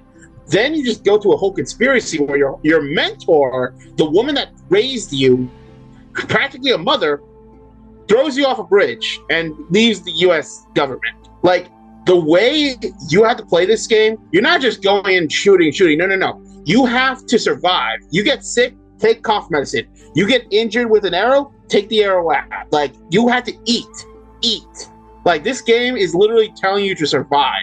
And yeah, and some of the bosses, they're crazy. You got the Pain, who shoots fucking bees at you. The End, an old sniper that you can kind of kill in two different instances. Yeah. the Fury, a guy who's basically Firefly from DC, the Fear, or the pain, like this guy who's a snake, and then Vulcan, who is basically Electro, who shoots bullets. Not to mention the origin of Ocelot, the guy that spends fucking 4 minutes spinning his guns. You could have shot him so many times, Snake. And that was Josh Keaton playing the young Ocelot too. But then the ending. Oh, fuck. The ending just broke me because you to everyone else, you won, but you lost. And it's such an emotion. I mean, Delta, I still gotta continue it, but so far it's pretty solid. But as for Metal Gear, it's my GOAT. It's GOAT. You want a game that will make you cry like a bitch? This is it. Plus, the opening theme. Oh my god. That hurts. It is such a good song. It's like So James freaking Bond good. shit. Yes, Nate, I know, solid. Oh, and then we're gonna Hi, keep metaphor. it metaphor. This What is medieval way different Persona? from any This is other medieval Atlas game. Persona. This is literally take medieval style and put it in the Persona style. Your journey when you were unleashed to this world, how you are actually you were basically best friends with the prince in hiding for this, and when you first unlock your awakening form, holy crap, that was so freaking good. The music is still kick-ass with Atlas. The combat is unique and different. And this is one of the first Atlas games you don't have a romance option. And I'm okay with that. You don't have to. But the story, I hope they continue it in some way, shape, or form. This was easily a virtual success for Atlas. God, yeah. Like, trust me, Nate, you have to continue this game because the shit that gets revealed and everything. It's This game, crazy, I heard. and this game is unforgiving. It It's is. so unforgiving. Yeah, it's pretty brutal. Like, it does not hold any punches.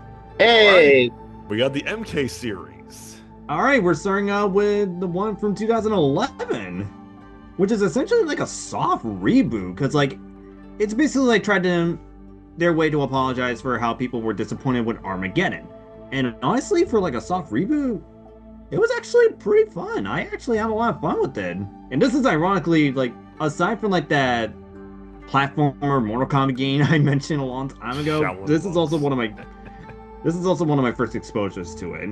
And honestly, this made me start to love Johnny Cage as a character. Like, he's not just a cocky prick, which, yeah, he's still He a still cocky is. prick, but the way they did his character was actually pretty good. My first exposure to Patrick Swayze's Scorpion, the way that they expand Raiden's character a little bit, and the gore and the fatalities.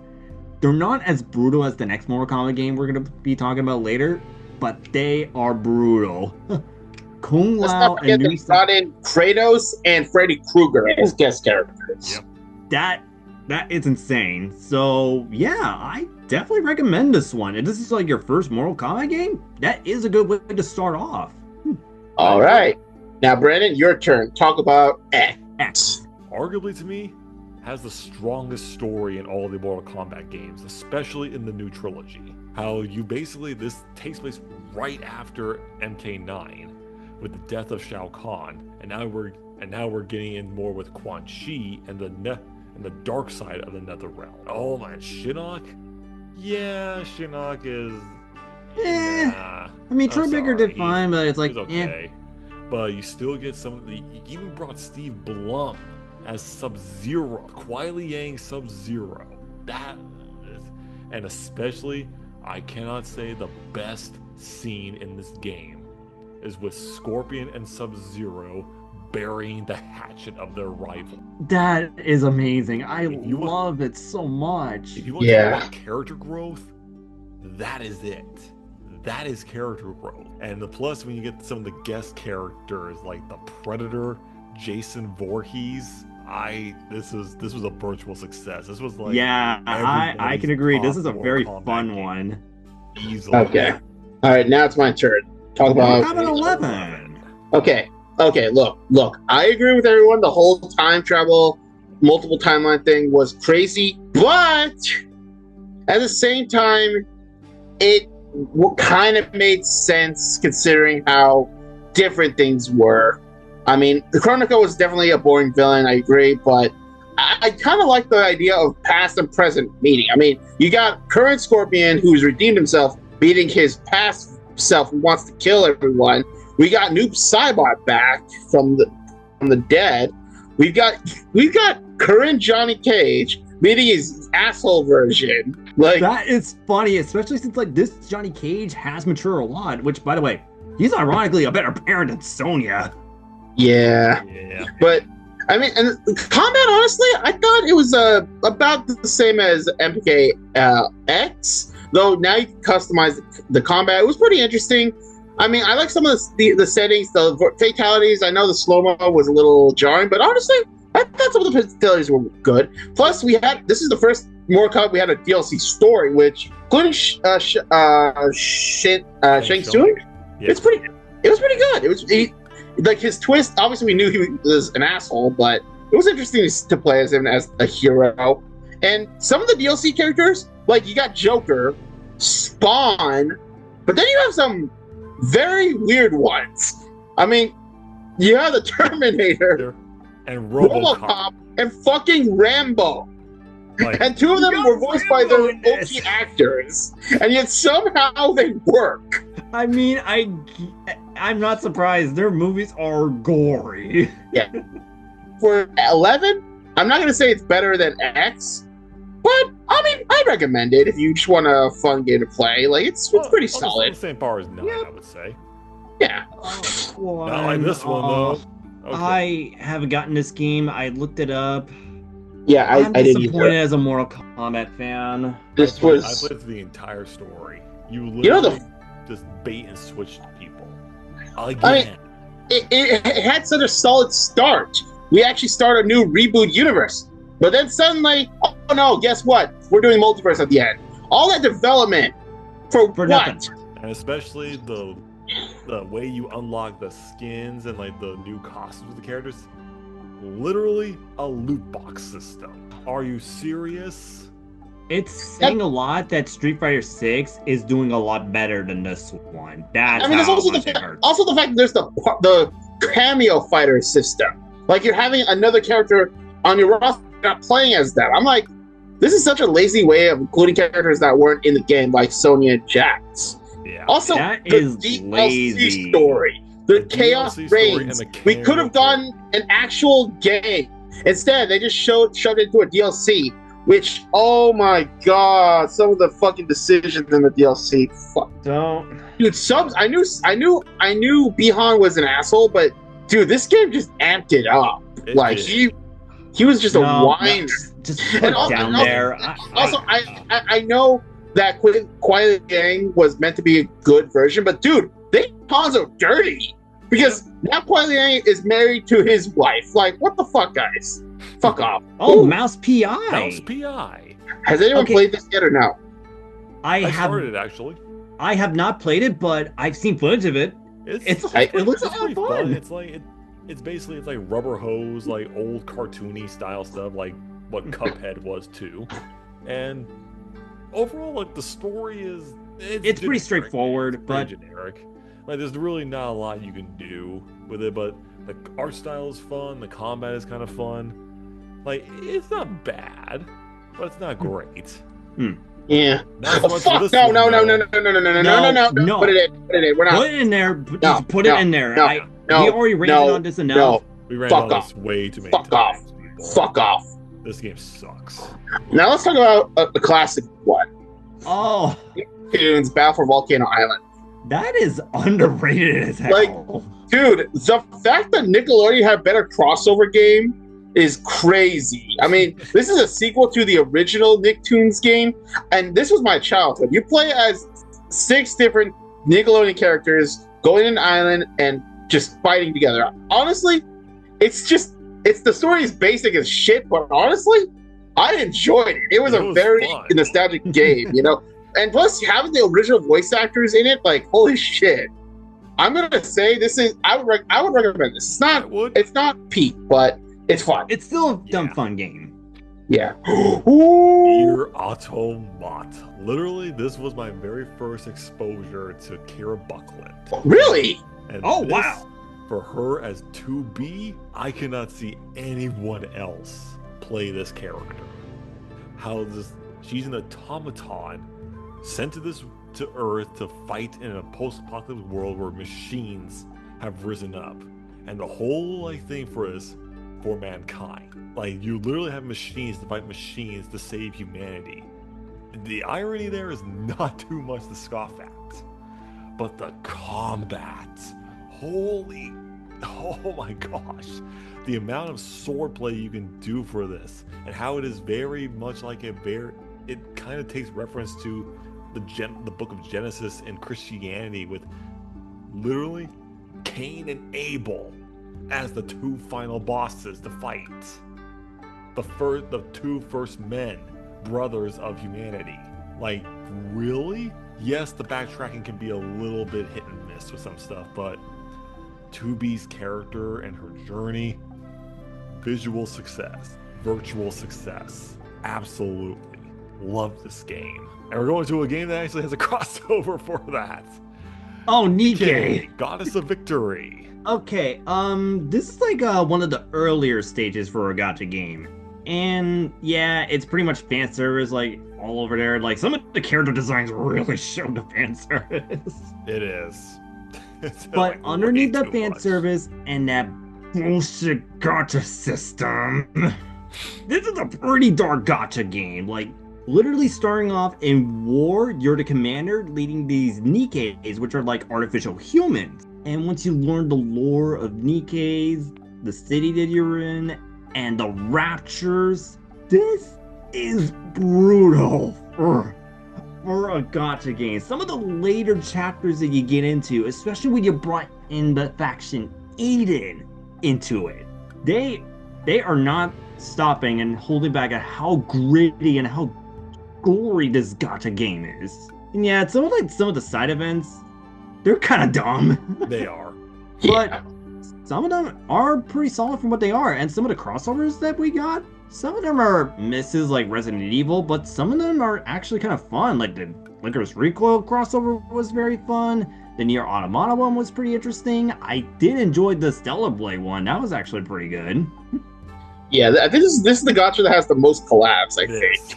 Yeah, and it's the one that's been going around the longest. So God damn. yeah, I do recommend this one. While it may not be like my personal favorite gacha, I still think this one's like fine for what it is.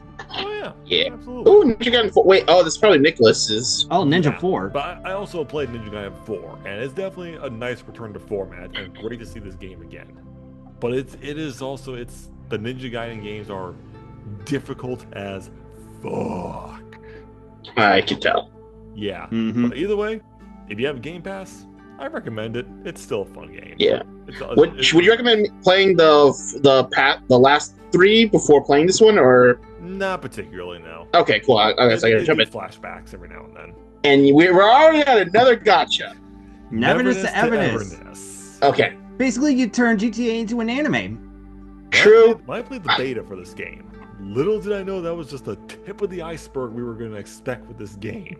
The open world. Like, what? I mean, you can have a wanted system. That's what's funny. That is like just awesome. Like and just the amount of fun that the actors and the characters are.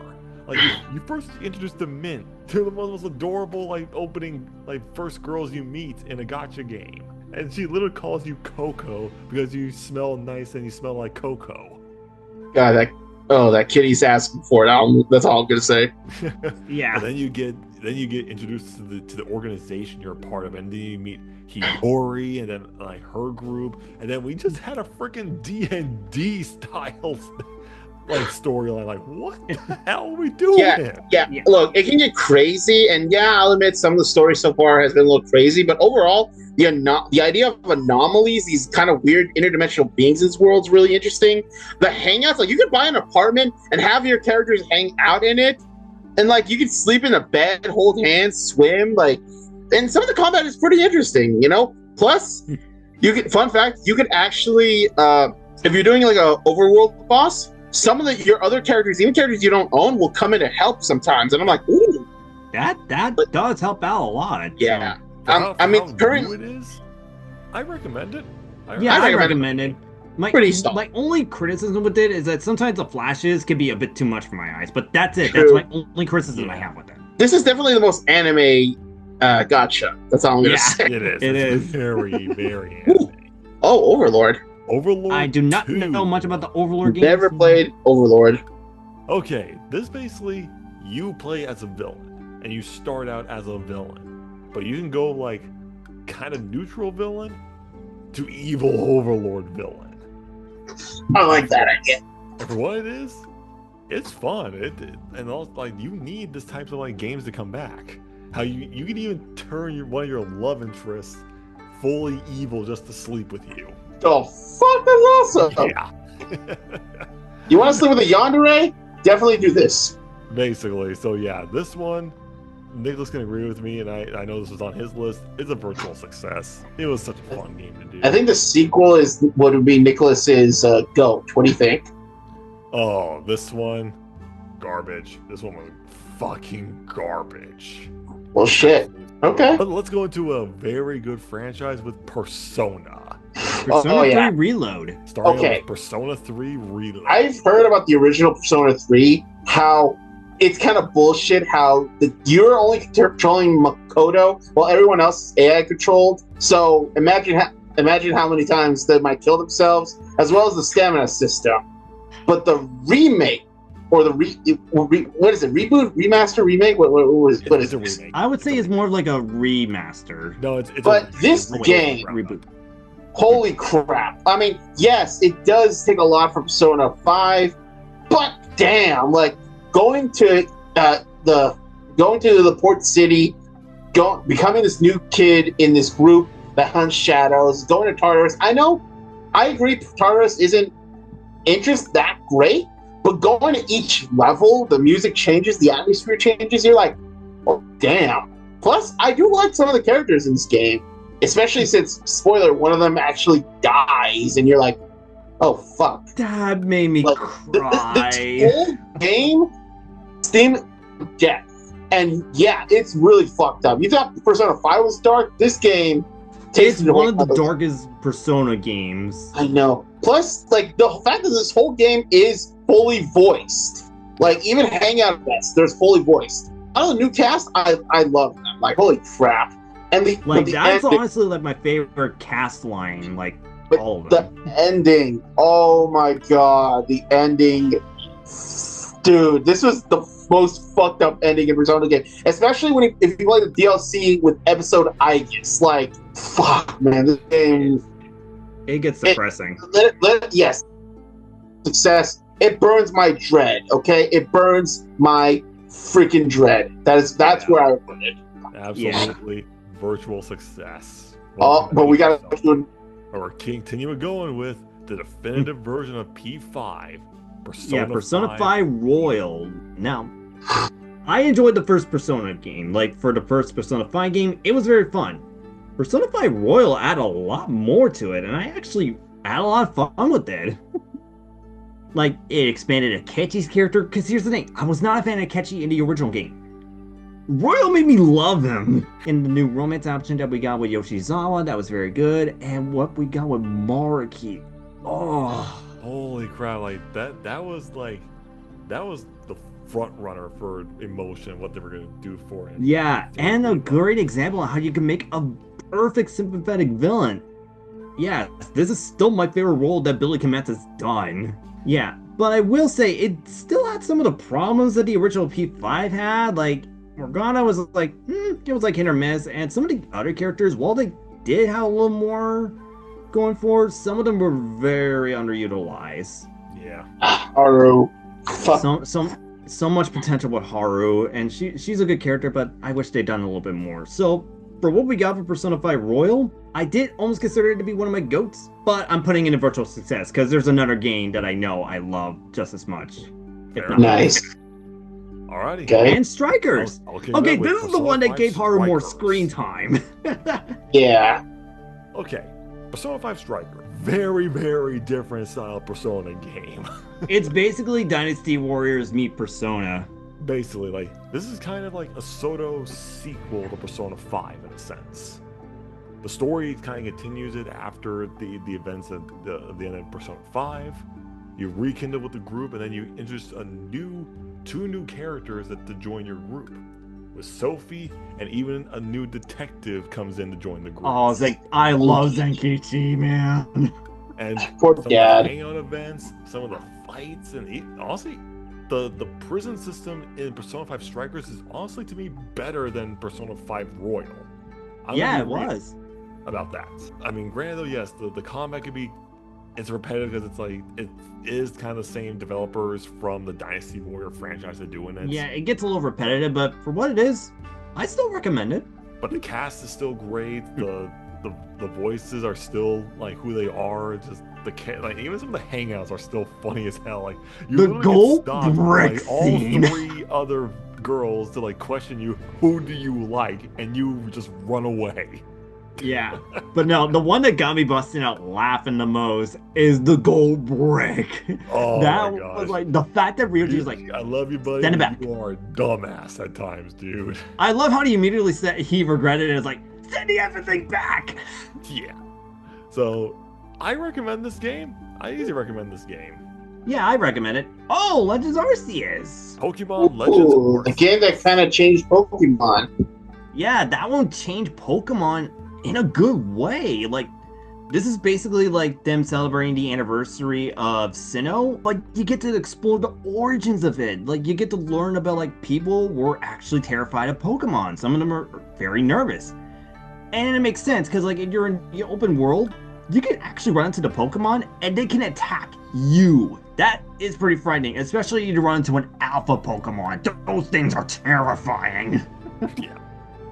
And I will admit, some of the side missions are okay, but the lore, especially when you learn with the Diamond and the Pearl Clan, how they learn about what Arceus, Giratina, Dialga, Palkia, it is such an enjoyment. I had a lot of fun with the gameplay, and that twist boss fight at the end, it is infuriating, but at the same time, it is satisfying at the same time. This is like the difficulty that I miss in the old Pokemon games. This one, I had a lot of fun with it. I say this is like a virtual success. I really had a lot of fun with this game.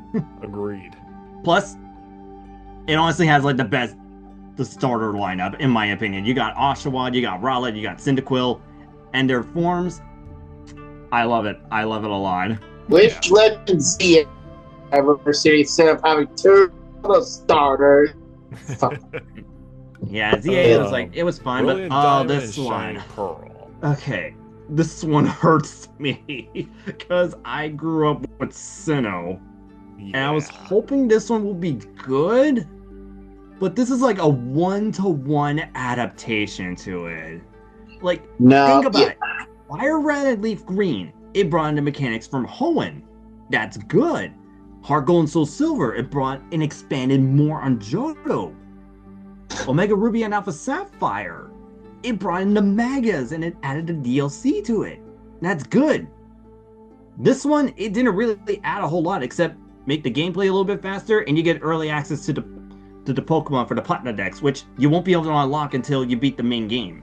Yeah. No. To me, Fucking garbage. it's Nah, yeah, garbage. Fuck it. I'll say this, and I don't care if the Pokemon community lynch me for this. I had more fun with Scarlet and Violet than I did with this. Yeah, I didn't have any problems with the glitches. Oh shit. Oh, Ratchet and Clank, Oh! Clank. the The first OG? one. Okay, My first PS2 game. same with me. This is so much fun, and I love how like people think that like, oh, Ratchet's like naive and dumb. No, this Ratchet is sassy as hell. Like, dude, I remember when Clank said robots are not so easily fooled. Ah, what's that? Where?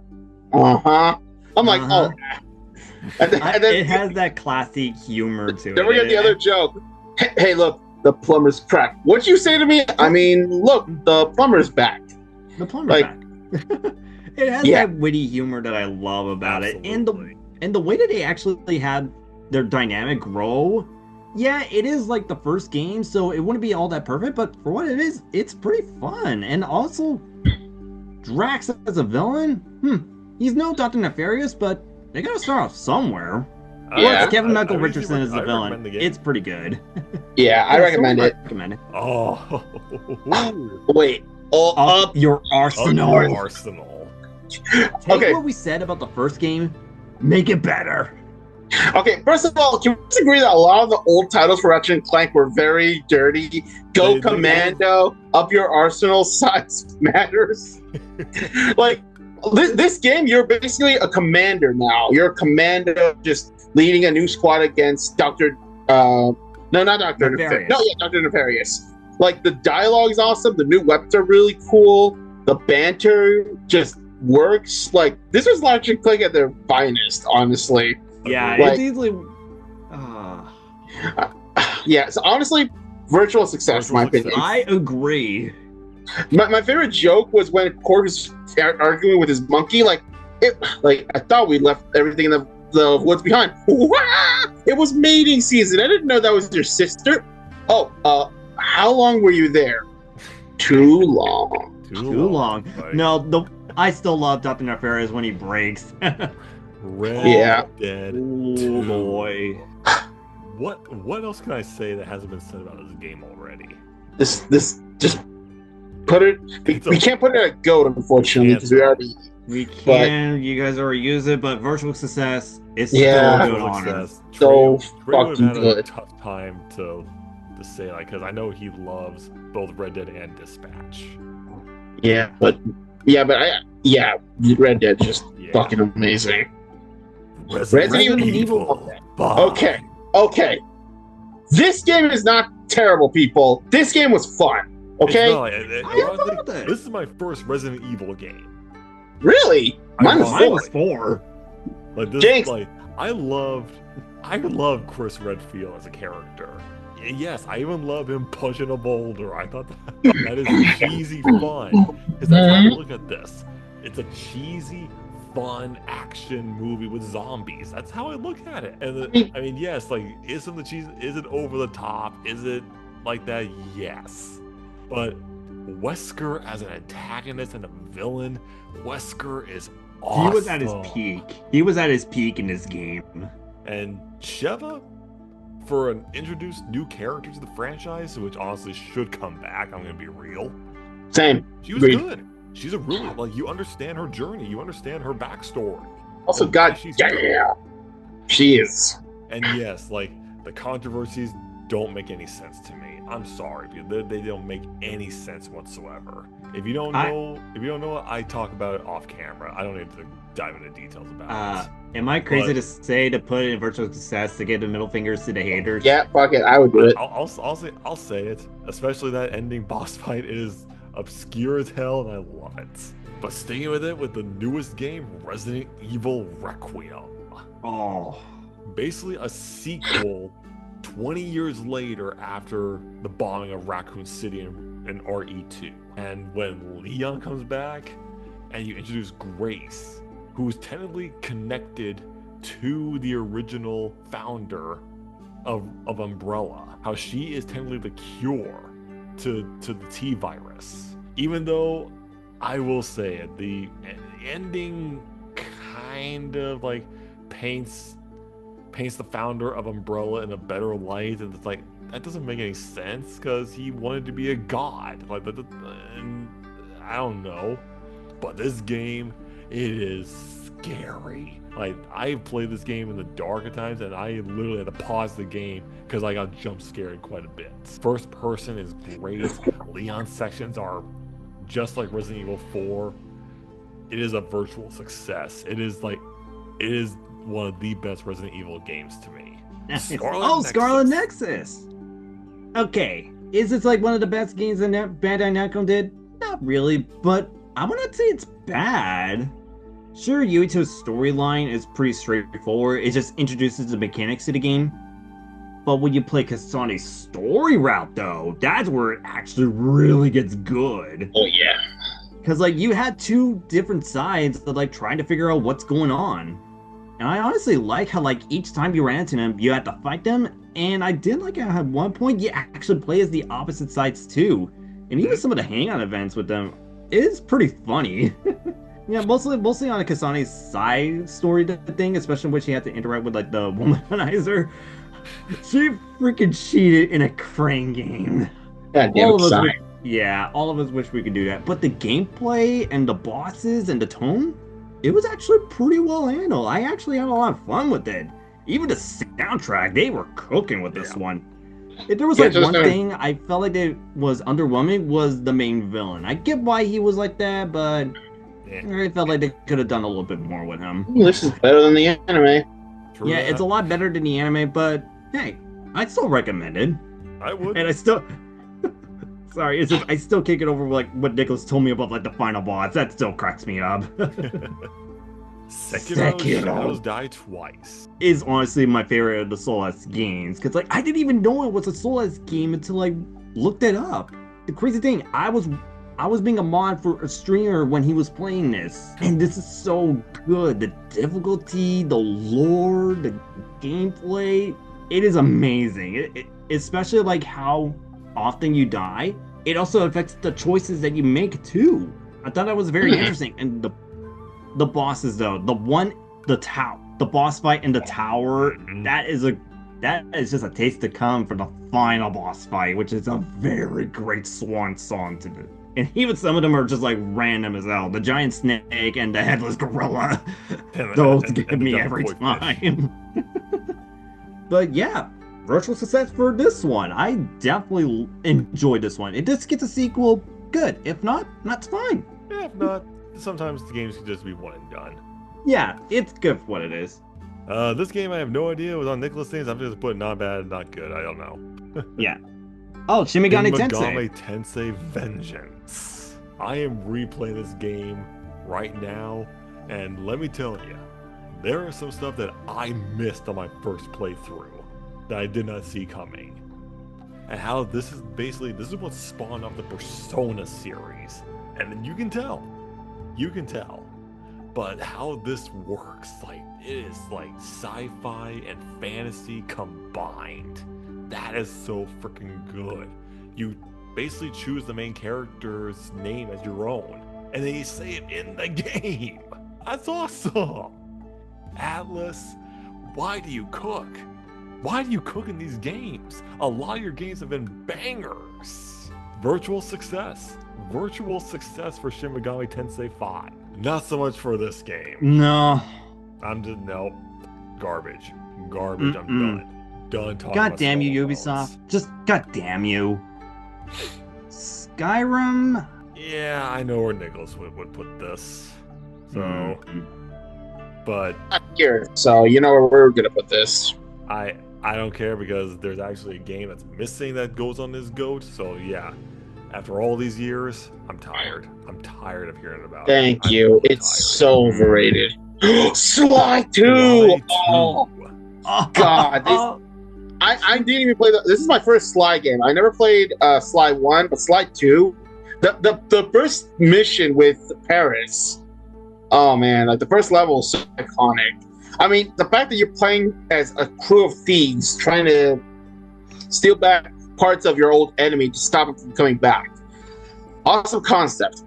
I love the fact that you go to different places around the world, from Paris to the jungle to freaking I think Massachusetts to the Arctic. Like, holy crap. And like, you learn a lot about each of the villains that you fight. Like, they're not just dumb. They're not dumb. They're clever. A lot of them are really good. And then the twist villain, you're like, oh shit. Boy. And even after you win, you still lose because Sly just chooses to give himself up. I'm like, oh wow. I mean, of course, you know, he does escape, but like the sequel really set up the third game because of how intense it was. Like, I think this is probably the best story-driven game for the Sly series. Oh yeah. Honestly, virtual success. Virtual Yeah, success. easily. And Bring please, it! please, God damn bring it! it back, please. Please, we need 4. We are almost done, boys. We had just about little A over few 2 minutes more. left, but Super Oh my Smash God. Bros. Brawl. Oh my god. This is my first Wii game. This fucking game. God, I love this game. I love playing it with my cousins. Just always choosing any of these characters fight. You know, like you have such a variety of characters, and then really good. And the story mode.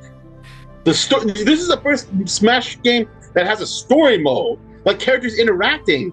But the crazy thing is, no dialogue. No dialogue. Maybe 1 or 2 times people speak, but that's it. Like they have such an interesting storytelling without actually telling you anything. Like, damn, Subspace Embassy is such a good version, and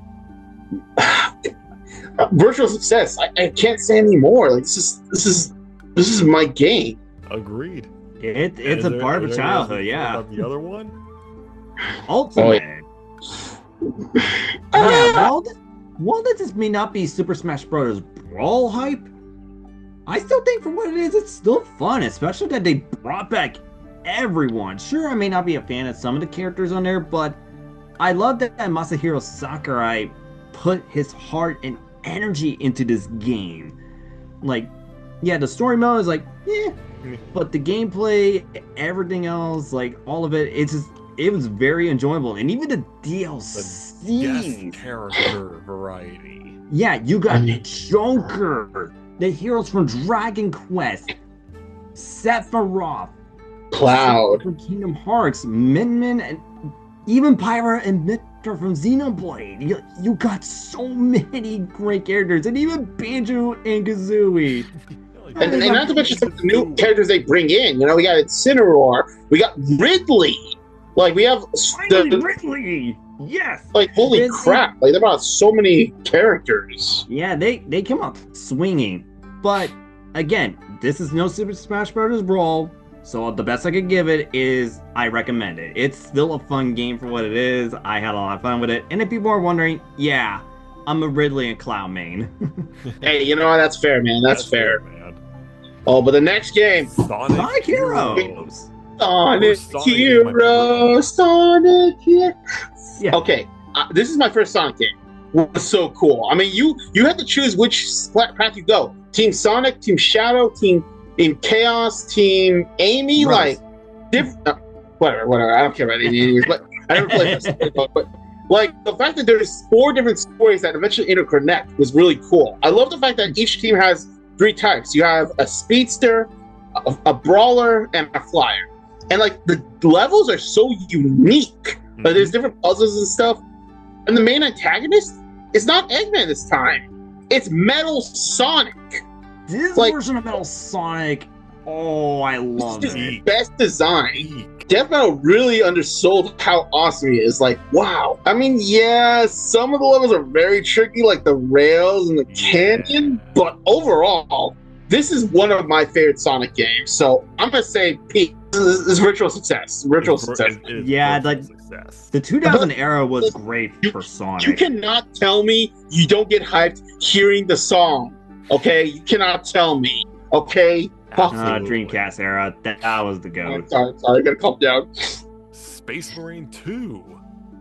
Now, if you don't know Warhammer, you're probably not gonna really be too into the game. But it's like, you know what? If you want to get into Warhammer, this is a perfect introduction for you, actually. So, in what I can actually say, I recommend it, especially if you're like trying to get into it. Starfield, though. Starfield, Okay. huh? Look. It's not great. I'm not going to say it's not great. I do like the space exploration for what it is. The ship combat's pretty good.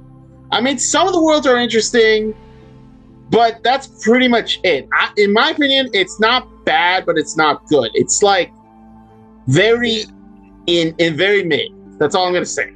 Even the Okay, DLC, I'm not- like, meh. But, okay, one YouTuber I follow had this as the best description of the game. It's just Fallout 3 in space. Basically. Yeah. Oh, Star Savior. Oh, man. Okay. Look, Did not know anything about this gotcha. did not either. And then we saw the trailer for this. Holy moly. And how this story begins, you are a hero who basically rewrites time when everyone else doesn't remember you when you finish the final fight at the beginning of the game. That is actually impressive. Yeah. This is a gacha still. It has characters, it has roadblocks and paywalls. But some of the stuff is actually pretty fun. And the newest update that they're doing, I'm having fun with it. I'm still gonna say I recommend the game. Same. And yes, it can be a gooner game, but I don't care. This is fun. I don't Plus, care. some of the interaction are pretty good. One day, Nate will understand why. One day. Stellar Blade. I did not know this about this game. A South Korean studio doing this. How this is actually like Nier Automata, but more like a Souls game than I thought it was going to be. And Eve's journey and how it goes to the end. I am so excited for the sequel coming out. Cannot wait to see her taking on more of a mentor type of role in the sequel. And shut up to anyone who's giving this game controversy, okay? Shut up about it. I'm sick and tired of hearing about that. This is a virtual success game. It was one of the best-selling games on the PS5 when it came out. I agree. And it needs more collabs. That's all I'm going to say. Yeah, it needs something that makes sense. Mm-hmm. Yeah. Oh, Super Battle Golf. We really Basically, it's golf.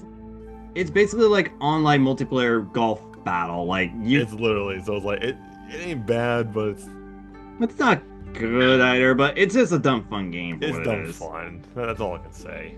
Wow. Battlefront 2 2019. Yeah. You know I'm gonna put it. No. Nuh-uh. I had a little fun with it, but Yeah. Oh, Star Wars Outlaws. Mid. I played it a little, and yeah, dude, I got bored. No. The main character is boring. The story is like meh. Literally, the only scene I liked was Vader, the Vader cutscene. That was it. So You know, it's a bad when the only good thing was like a legacy character. yeah, like really. Oh, This one though, fuck yes. Oh my Balin god. Merrick, Star Killer, one of the best characters ever in Star Wars. Dude, Literally he putting is- you in place in between 3 and 4 of the movies. How you're kind of like you are the catalyst for the rebellion. That was impressive. And the boss fights with the Jedi, and especially when you fight Vader. This is one of the only Star Wars games where you fight Vader one-on-one. And you actually hurt him. You're not like Jedi Survivor where you're literally running. But then you could also be one with the Force and sacrifice yourself, or you could take Vader's place. And the Sith Stalker armor, yo. Dude, and the DLC story with that, I was like, oh shit, this is so fucked up. How you even turn Luke to the dark side, and Vader couldn't. Like, goddamn. Virtual success. Virtuals, yeah, I agree. It is. Make Galen canon again, Disney. I don't know, Brandon. It's Disney is. They might fuck them up if they do. I know. Most likely. Tales Tales of of Arise. Arise. Okay, this was a great return after the small hiatus that the Tales game took. Gameplay, story, it was just like, it was a lot of fun. And our main characters, Alphen and Shion, that is a great dynamic with the two of them. And I enjoyed it all the way through. It may not be Berseria level, but I enjoyed it a lot. Even the ending, I got a little emotional with it. Like, it was a very bittersweet ending. Yeah, I'd say that like this is like one of the best Tales game along with Berseria. Virtual success. Absolutely. Okay. And Speaking of, And Berseria. Berseria, Velvet Crow, wife material. Mm. Wife material. yeah, I'm playing. I'm barely starting it, so I gotta continue. Still to this day, it is my favorite Tales game. I love Velvet's journey. How she is on a path of redemption, but revenge, in the end, really drives home her message about what she has to become at the end. And plus, you get the opening song by Flo, Burn is such a banger song. Virtual success. Virtual success. Hey, Nate, do you have a goat? No, we haven't gotten to Not yet, but there is like one that's coming up. Oh, okay, I thought Nate was gonna make this the goat. Okay, never mind. Nah, I know my is goat. on my list. Oh, okay, my bad. The Division, boring as shit. I don't know what to say. I was like, oh, I don't know what to say about that one either. Especially the fact we're getting a remake of this. the fuck? I don't know, man. Okay, they're high, I guess. Last of Us. Oh. Okay. In the beginning, it was really good. It lived up to the hype. But then we got a re-release, remaster. What the fuck? And then Why like, are they they call Last of Us Part 1. I'm gonna say Like, that it- hurt it. That really hurt it. That So hurt it a would- bit. I would have said virtual success. Like, I would I'm say gonna say recommend. not bad, Like, but not good. not bad. I was just say recommend. Like, I would just stick with like there are days I can go back and forth, but yeah, I recommend it, I guess. Yeah. And I don't it's- think we need to waste our energy on this one. Yeah, we don't. I've talked Yeah. enough about this. Hey guys, that's weird. There's a slot. The next game is blank. Isn't that weird? Huh, yeah, that's Yeah, it's weird. weird. I can't It's really tell, but it's Like, going here well, I anyways. guess we gotta put it away. Okay. Trials Trails of of the the Sky. Of Heroes, Trails in Sky, Chapter 1, a remake of the original game that I'm playing because I wanted to play Cold Steel, but then apparently there's a whole story about the Trails game, so I'm starting with this. This is actually really interesting. Like, the game, like, the animation is really good, the dialogue is interesting. You're basically playing as two siblings. They're not blood related, it's just siblings, Joshua and Estelle. And basically, they want to be bracers, basically adventurers like their old man. And now they're trying to figure out what happened to him after his carrier gets taken, and he's not there. So it's just about a journey, like basically think about a young hero's journey to this new world. And honestly, the gameplay is interesting. You can go classic turn-based, or you can just do overall combat. And what's interesting is that you can move. You do like, you know how Persona or say any Honkai Star Rail has like you're just right here, 4 characters next to each other in one spot while the enemy's in front of them. Mm-hmm. In this game, it's like XCOM, where you yourself, and you can either have like an area attack, a straight attack, or a single target attack. It's actually really interesting. Estelle and Joshua's an interesting character. Estelle, kind of annoying as shit. I agree with you. Charizard is the mentor, kinda, and goddamn, she is sadistic with that whip. Olivier, he's a guy that I think he likes everything. Okay then. And then we have Agate, another adventurer with a broadsword who's just edgy. And then we have our new girl. Oh, shit, I forgot her name, but she's really funny. And the fun fact, they have all the OG voice actors from the original game in this game. And ironically, 3 of them were Bleach characters. So overall, so far where I am, I recommend this game. It's a good remake, and we are getting Chapter 2 next, I think this year. So they're remaking all the Trails games. So if you guys want to play Trails from start, play first chapter. The Witcher Nice. 3. The Witcher 3. Ooh. The game that's actually getting DLC after fucking how many years? Yeah, to bridge itself into Witcher 4 for series story. But I have also talked enough about this. We talked enough about this game with especially Geralt and everything else. What else can I say? It's The Witcher. It's a virtual success. What else can I say about it? The Wolf Among Us. Oh god, this game. If you thought The Walking Dead was pretty good, this game, this is basically fairy tale characters in New York. And it is really fucked up. Like, yeah. the Fables are trying to live this life, but like so many of them miss the old life, so they resort to drugs and shit and magic. And the only one that's keeping them from killing each other, the big bad wolf.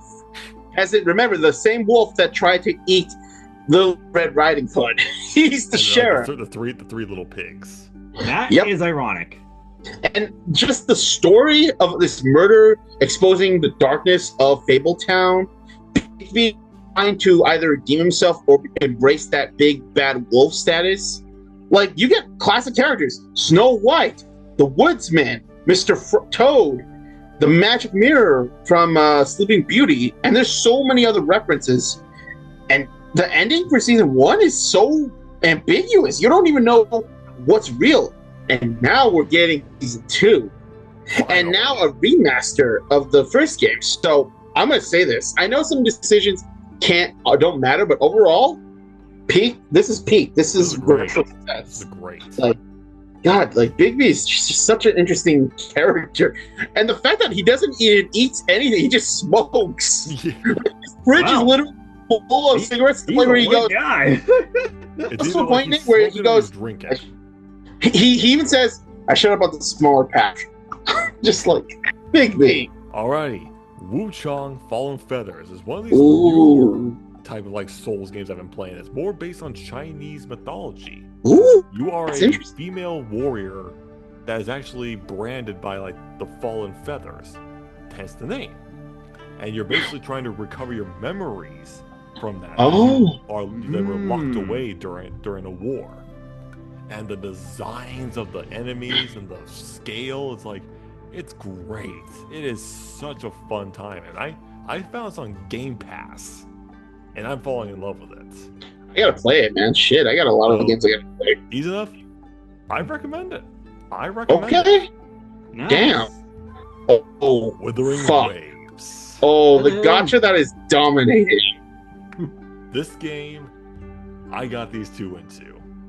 Because one of them And- asked me, like, hey, I saw this elf girl Yinlin. What do you think? Hmm. Yeah. And Rover's Journey. How you start off with amnesia, but then bits and pieces from Mount Firminen to where we are right now. You're just like, wait a minute. Wait a minute. And Anyway. the characters that they introduced, both in the updates and the recent journey, how we brought one other character back. Finally. And yes, this is a virtual success. This is peak gotchas. Peak.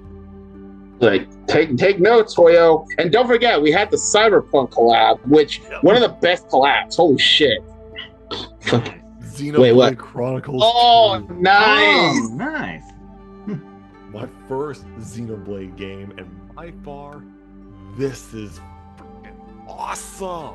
It is Yeah. funny, it is dramatic, it is action, it is just, this is great. It took a bit for the comedy to grow on me, but it still had the charm, and I actually enjoyed it. So Yeah, the twist with Pyra and Mithra and a bunch of the other crew members, even though Mio is my favorite girl in this, she is freaking hilarious. She's a Welsh cat girl, people. Come on. Just Xenoblade is such a fantastic franchise. 2 is one of them. Virtual success. It is a virtual Yeah. success game. Well, Yeah. let's continue with its sequel, Xenoblade 3. remember how I said I was saving my goat? This is it right here. No arguments from me. Yeah, because this is basically combining 1 and 2 into this one. That is pretty damn impressive. And when we got our 6 main characters, all of them are fleshed out pretty well. And it took pages from Fire Emblem 3 Houses. You can actually be classing, putting them in different classes, and it actually makes the gameplay a lot of fun. I was engrossed by the dynamic between our main characters, because yeah, it started off with war, with them trying to figure out the truth, and when they found out the truth, shit got real. I'm not kidding. I actually cried at the end. If you can get me to cry, that is a mega bonus right there. So yeah, that is the one of the reasons it's automatically my go. This is like my favorite JRPG right here. That is Respect, brother. Announcement that there is a game that's missing here. Nicholas's goat is Assassin's Creed 2. Nice. Respect. All right. All right. Now, 2 more games, Assassin's guys. boys. Yeah, 2 more. Zelda Zelda Zone Zone Zero. All right. Some people think that it may be like the other God Hoyoverse games like Genshin and Honkai Star Rail. Kinda, yeah, but honestly, out of the 3, this one had better animation. Oh, yeah. Not wrong. 'Cause, Better like, combat oriented. yeah, a little better bit like combat. Dynasty Warrior style, but it's like. But there honestly, are I some actually parts don't of it, mind though, it. That's like, eh. Yeah, some of it is like very but for what it is, I still think it's like enjoyable for what it is. Like, it's just like a minor annoyance at the most. Oh At the yeah, I least. think probably the next update that we're gonna get is probably gonna paint it in a better light. But Yeah, it's definitely like, and even for like the season 2 epilogue, I still had a lot of fun with it. Like, I, I will say I do enjoy it as much as Arknight Enfield's. Like that one and Zenless, they're my favorite gotchas. So I Yeah. recommend it. I still recommend the game. I would have Yeah. put like Virtual Success, but that's fine. It is what it is. But Yeah. Alrighty, last one. Legend of Zelda: Twilight Princess. This is the successor sequel to Ocarina of Time, and I fully believed it. Because the way that we start out with the journey, and this is like released at a time where video games are dark and edgy, and this proves it. The Arbiter's Ground is a great example of how gritty and dark you can get. What they did with Ganondorf, and hey, how about that? Zelda actually helped out in this game. It was like for a brief moment. It was like for a brief moment, but hey, that actually set down the groundwork and how one of the reasons why I like Zelda out of like the other Disney, out of like the Nintendo princesses that I have in the game. So yeah, for Twilight Princess, I say it's a virtual success. It's definitely like one of the best Zelda games out there for me. It's up there with Ocarina of Time and Majora's Mask. True. Wow. Alrighty. So- Woo. We did it, boys. We did it. We got to limit ourselves next time. Favorite games Yeah. have been ranked. That is just awesome. So Wow. We have some other tier lists come up in the future. Some with like less entries. I will admit. I will. Yeah. But this was still fun. We had to talk about games, especially in this crazy time of gaming. So, thank you all for joining us. We will see you all in the next video. You have a good night.